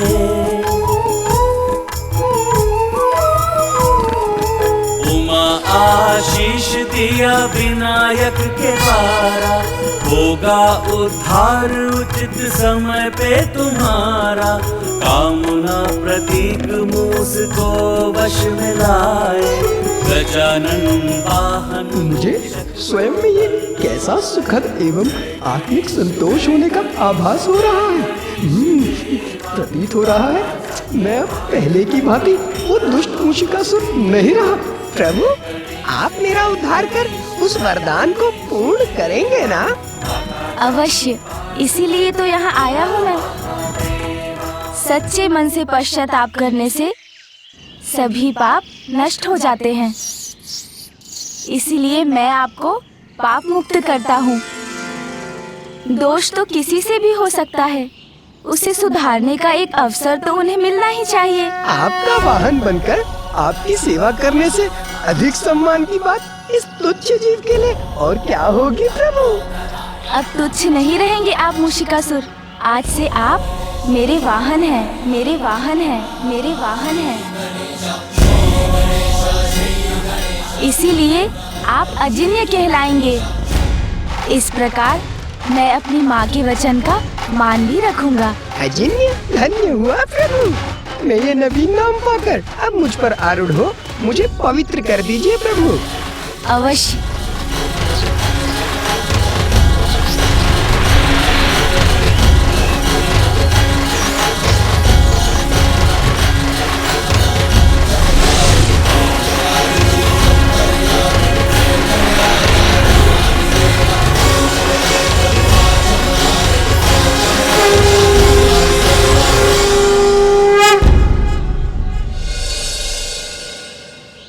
देखिए, मुझे मेरा वाहन मिल गया।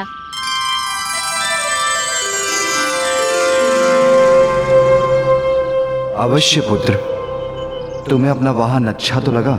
हाँ पिताश्री, मेरा वाहन बहुत अच्छा है।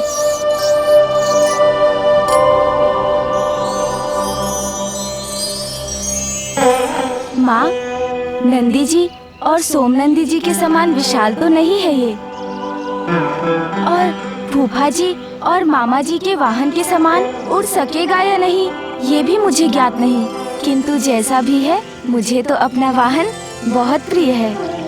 माता, पूर्व में एक बार आपने मेरी रक्षा की थी और आज आपके पुत्र गजानन मेरे रक्षक बने। इसीलिए मैं तो सदा आपका ऋणी रहूंगा।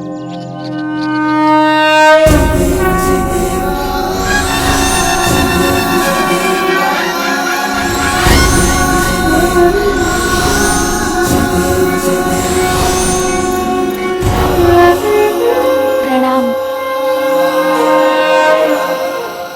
पुत्र, आज तुमने संसार को एक नवीन सीख दी है। मनुष्य की इच्छाएं अपनी पूर्ति के लिए मनुष्य को अपना वाहन बनाकर उसे अपने अनुसार चलाती हैं, उसे भ्रमित करती हैं। मूषिकासुर इसी का उदाहरण है। किंतु तुमने उसे छोटा कर अपना वाहन बना ये सिद्ध कर दिया है कि इच्छाओं को अपने नियंत्रण में कर लेने पर ही मनुष्य महानता प्राप्त कर सकता है। गजानन, आपने एक बार पुनः हमारी रक्षा की। आप धन्य। आपको कोटि कोटि प्रणाम।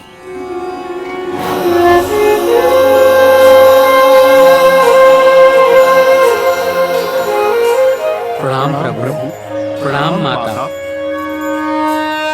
माता, ये तो हमारा सौभाग्य है जिनकी पूजा और भोग के लिए हमने इतना परिश्रम किया। उनके ही पुत्र ने इस कार्य में आने वाले सभी विघ्न को इतनी चतुराई से हर लिए। सभी ऋषिगण और उनके परिवारों की ओर से मैं आपका धन्यवाद करता हूँ गजानन। आपने हमारी रक्षा की।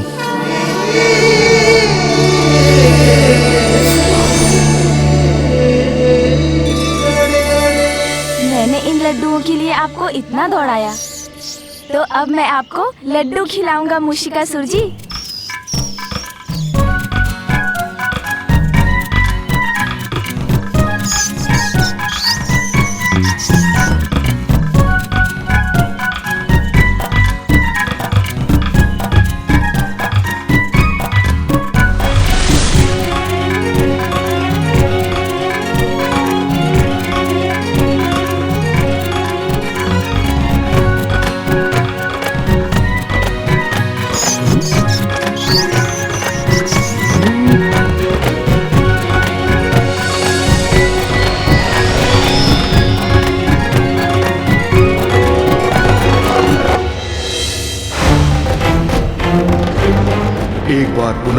तुमने मेरी योजना को इतनी सरलता से पराजित कर दिया। बालक गजानन, वास्तव में तुम्हारी बुद्धि और प्रतिभा अद्वितीय है। अति उत्तम मेरे वाहन मूषक जी। अब शीघ्र मुझे कैलाश ले चलिए।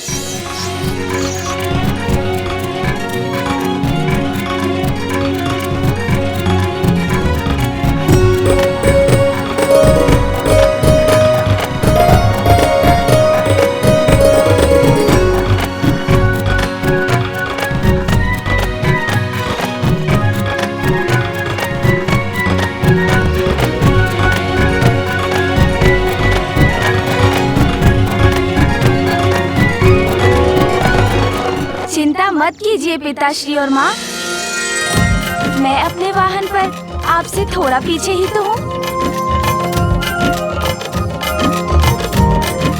स्वामी, अंततः हमारे पुत्र गजानन को उसका वाहन मिल ही गया। उसकी गति थोड़ी कम अवश्य है, किंतु उसे पाकर हमारा पुत्र अत्यंत प्रसन्न है।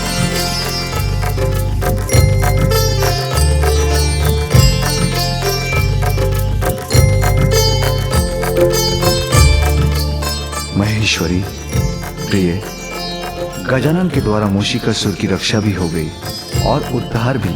वाहन बन गया वो हमारे पुत्र का। किंतु तुम्हारी भक्त सोयनी का क्या होगा? उसका पति उसे कैसे प्राप्त होगा?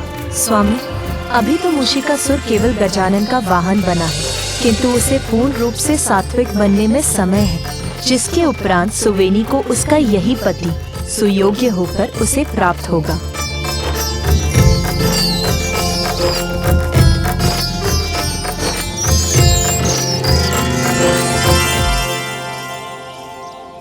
देखा मूषक जी, नंदी जी और सोम नंदी जी को। मुझे विश्वास है उनके समान आप भी इस पर्वत को लांघ जाएंगे।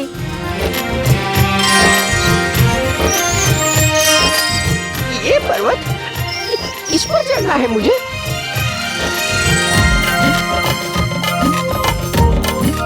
चलिए ना मूषक जी, आगे बढ़िए।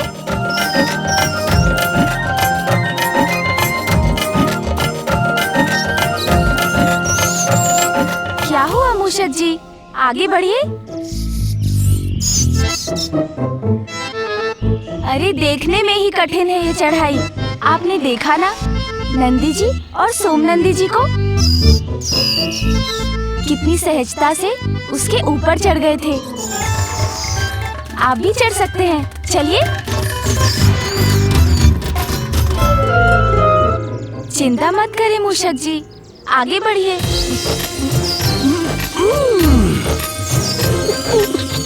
हम तो यहीं अटक गए, अब क्या करें?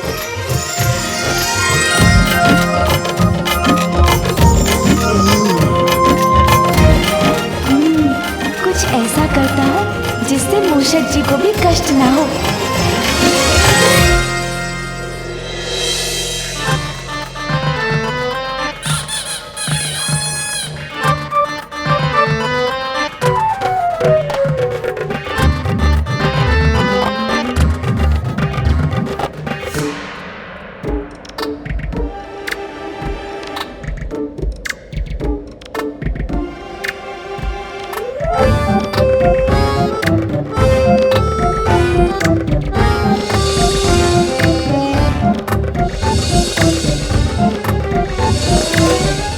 बात नहीं मूषक जी, ये चढ़ाई तो वास्तव में कठिन थी। मैं भी थक गया, किंतु अब नीचे जाना अवश्य सरल होगा।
सर्वत्र बहेगा रक्त, सर्वत्र विनाश होगा।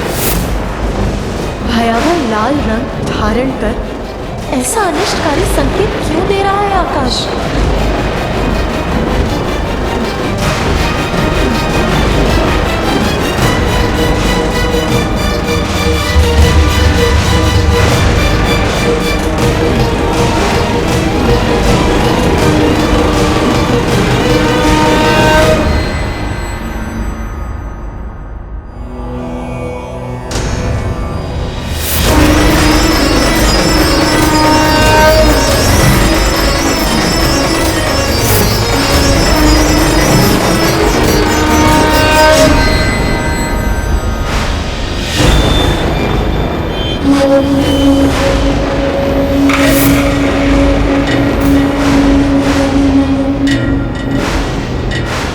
नहीं स्वामी, इतने सारे अनिष्टकारी संकेत एक साथ क्यों उत्पन्न हो रहे हैं?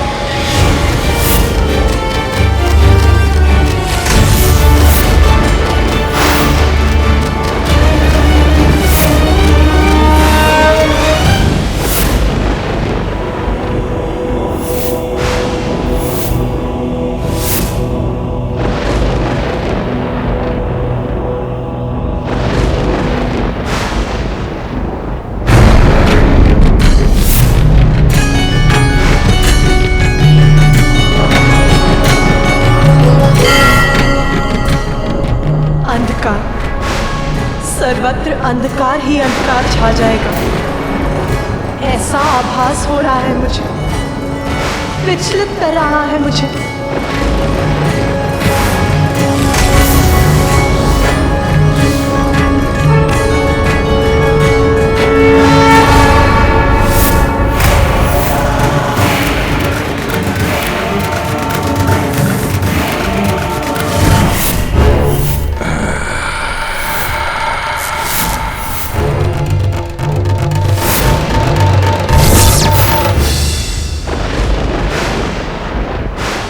महादेव पुत्र अंधकासुर,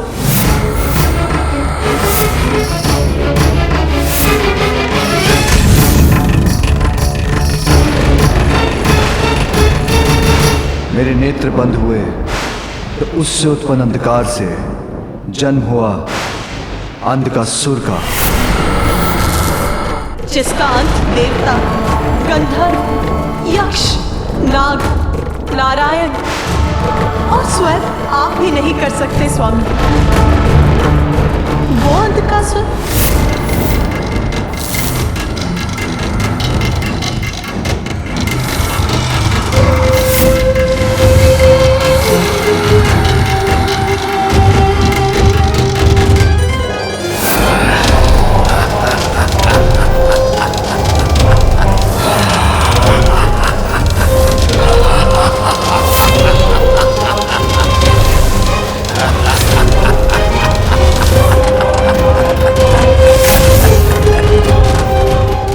अंधकार के विकार का विस्तार करता है अंधकासुर, और यदि उसे अवसर मिल गया तो वो देवताओं के साथ साथ स्वर्ग को भी नष्ट कर देगा अपने अंधकार से।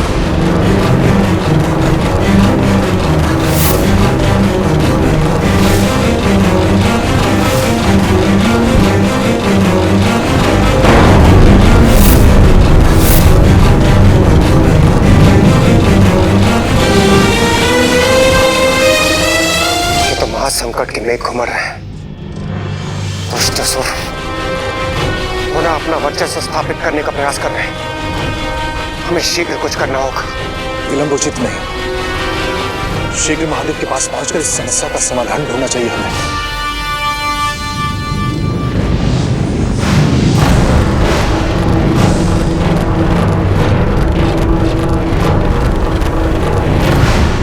जलंधर,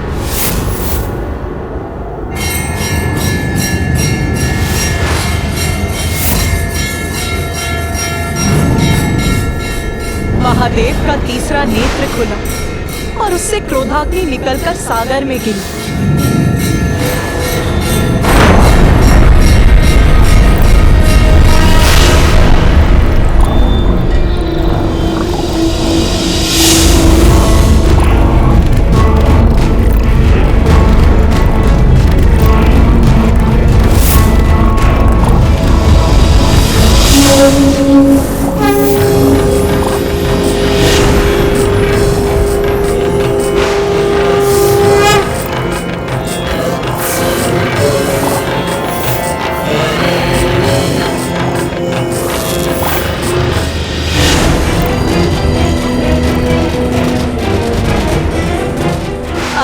जल के इस विचित्र संयोग से जन्म हुआ जलंधर का।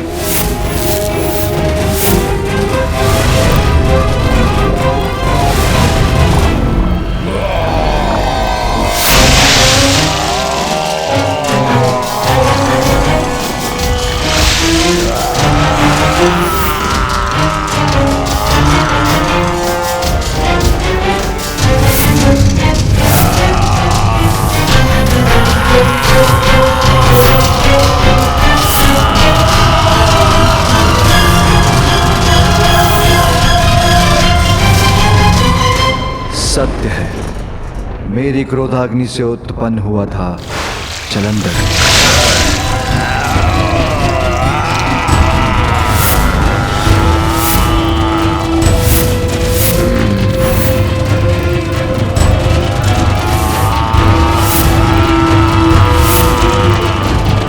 यदि उसे अवसर मिल गया तो वो अपने भीतर छिपे क्रोध से संपूर्ण सृष्टि को भस्म कर देगा। इसीलिए उसे नियंत्रित करना आवश्यक है।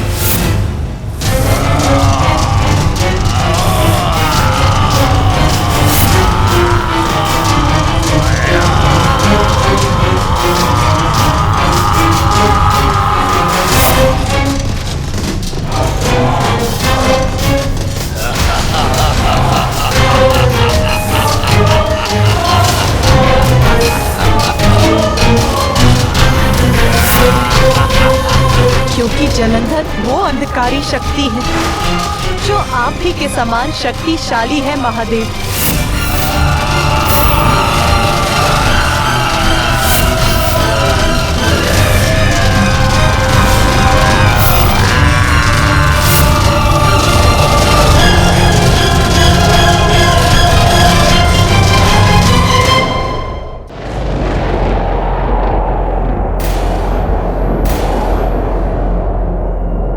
लाल पड़ गया है आकाश।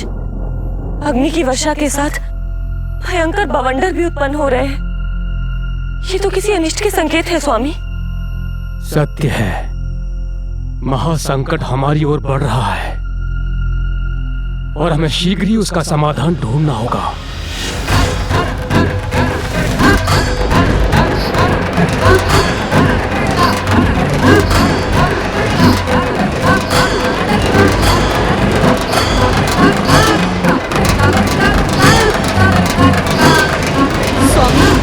वायु इतनी भयंकर ध्वनि क्यों उत्पन्न कर रही है? शंखचूड़।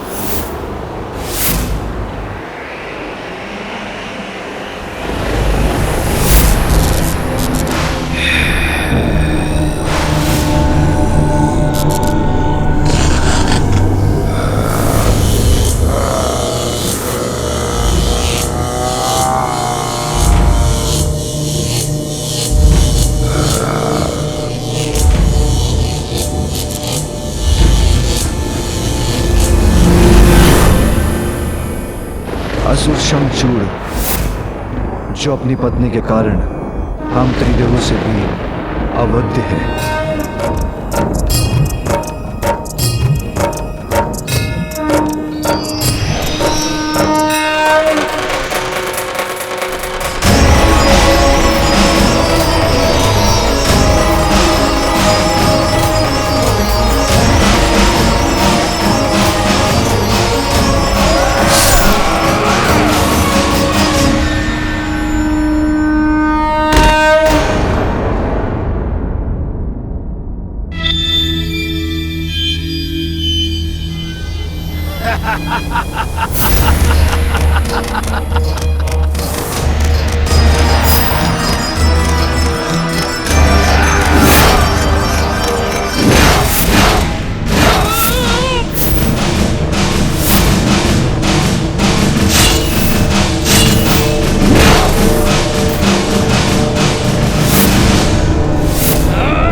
श्री हरि नारायण भी शंखचूड़ को पराजित नहीं कर सकते, क्योंकि उसकी पत्नी का तप उसका कवच बनकर उसकी सुरक्षा करती है।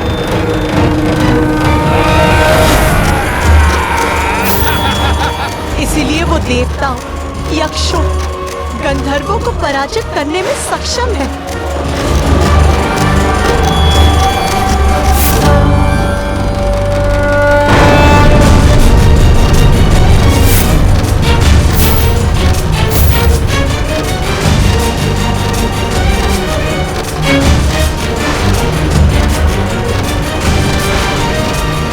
त्रिपुरासुर,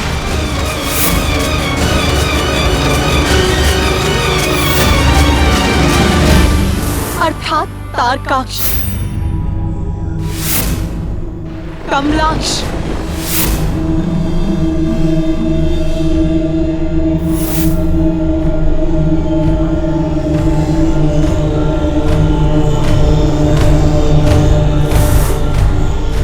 विधुनमाली,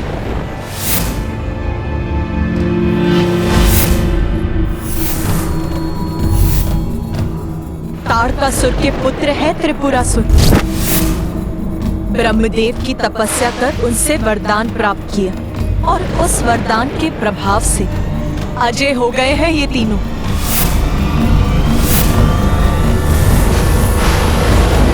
स्वयं महादेव और ब्रह्मदेव के वरदानों से रक्षित है ये तीनों। न असुर और न देव, कोई पराजित नहीं कर सकता है इन तीनों को। क्रोध, लोभ, मद, मत्सर और माया के प्रतीक हैं ये तीनों। देवताओं को किसी भी मूल्य पर मिटाने का प्रयास करेंगे ये। और अब मुझे आभास हो रहा है, इस बार और कोई नहीं, हम ही हैं उनके लक्ष्य। हमारा ही विनाश करना चाहते हैं वो। चारों ओर से अनिष्टकारी संकेत आ रहे हैं। मुझे इसी क्षण कैलाश के लिए निकलना चाहिए। एक एक अपशकुन, प्रत्येक असुर का चिन्ह जो हम पर आक्रमण करना चाहते हैं।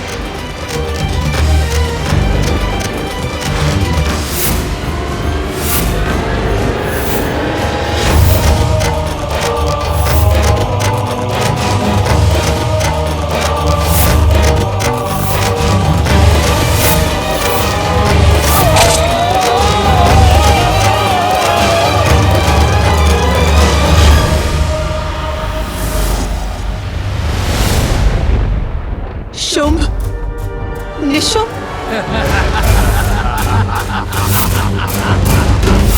शुंभ, निशुंभ अर्थात दुष्टता के ही दो नाम।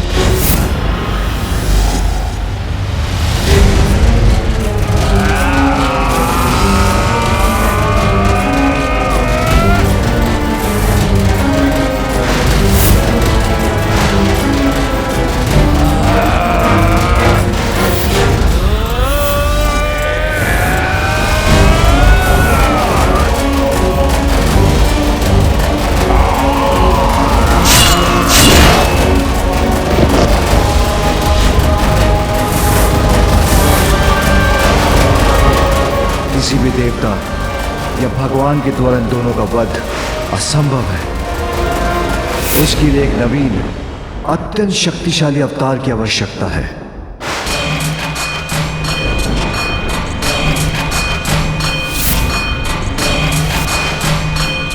प्रभु, वहां उस असुर को देखिए।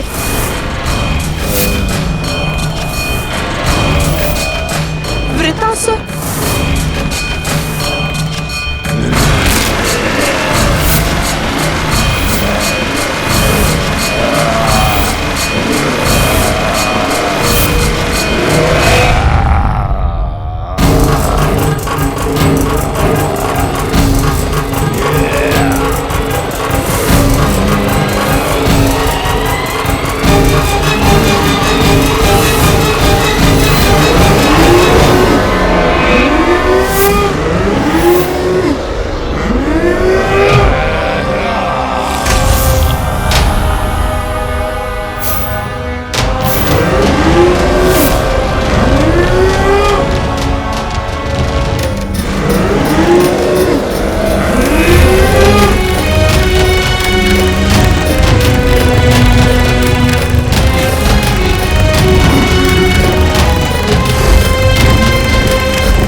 ये वो असुर है जो युद्ध करते करते और भी शक्तिशाली होता जाता है।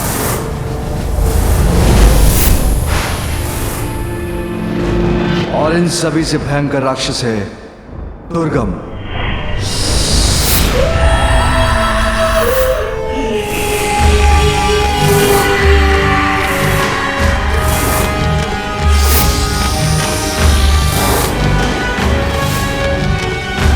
ओम अग्निदेवताय नमः स्वाहा, ओम वरुण देवताय नमः स्वाहा, ओम वायु देवताय नमः स्वाहा।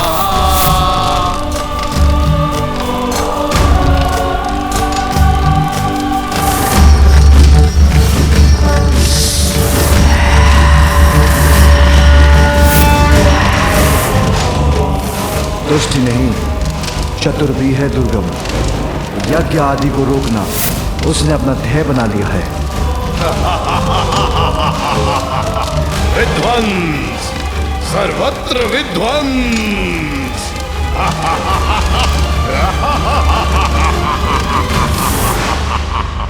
वेद और उन पर आधारित धर्म को नष्ट करने के लिए वो किसी भी सीमा तक जा सकता है।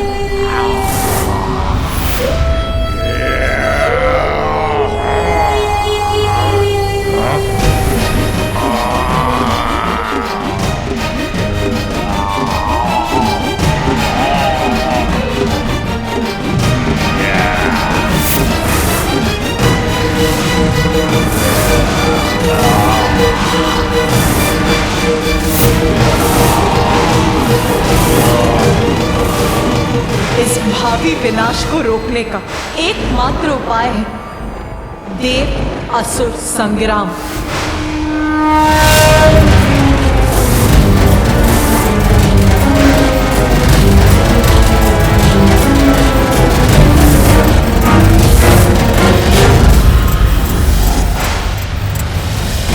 कौन करेगा इस संकट से हमारी रक्षा? कौन बनेगा असुरों के विरुद्ध हमारी शक्ति? कौन हमारे विघ्न हरेगा? कौन बनेगा हमारा प्रथम देवता?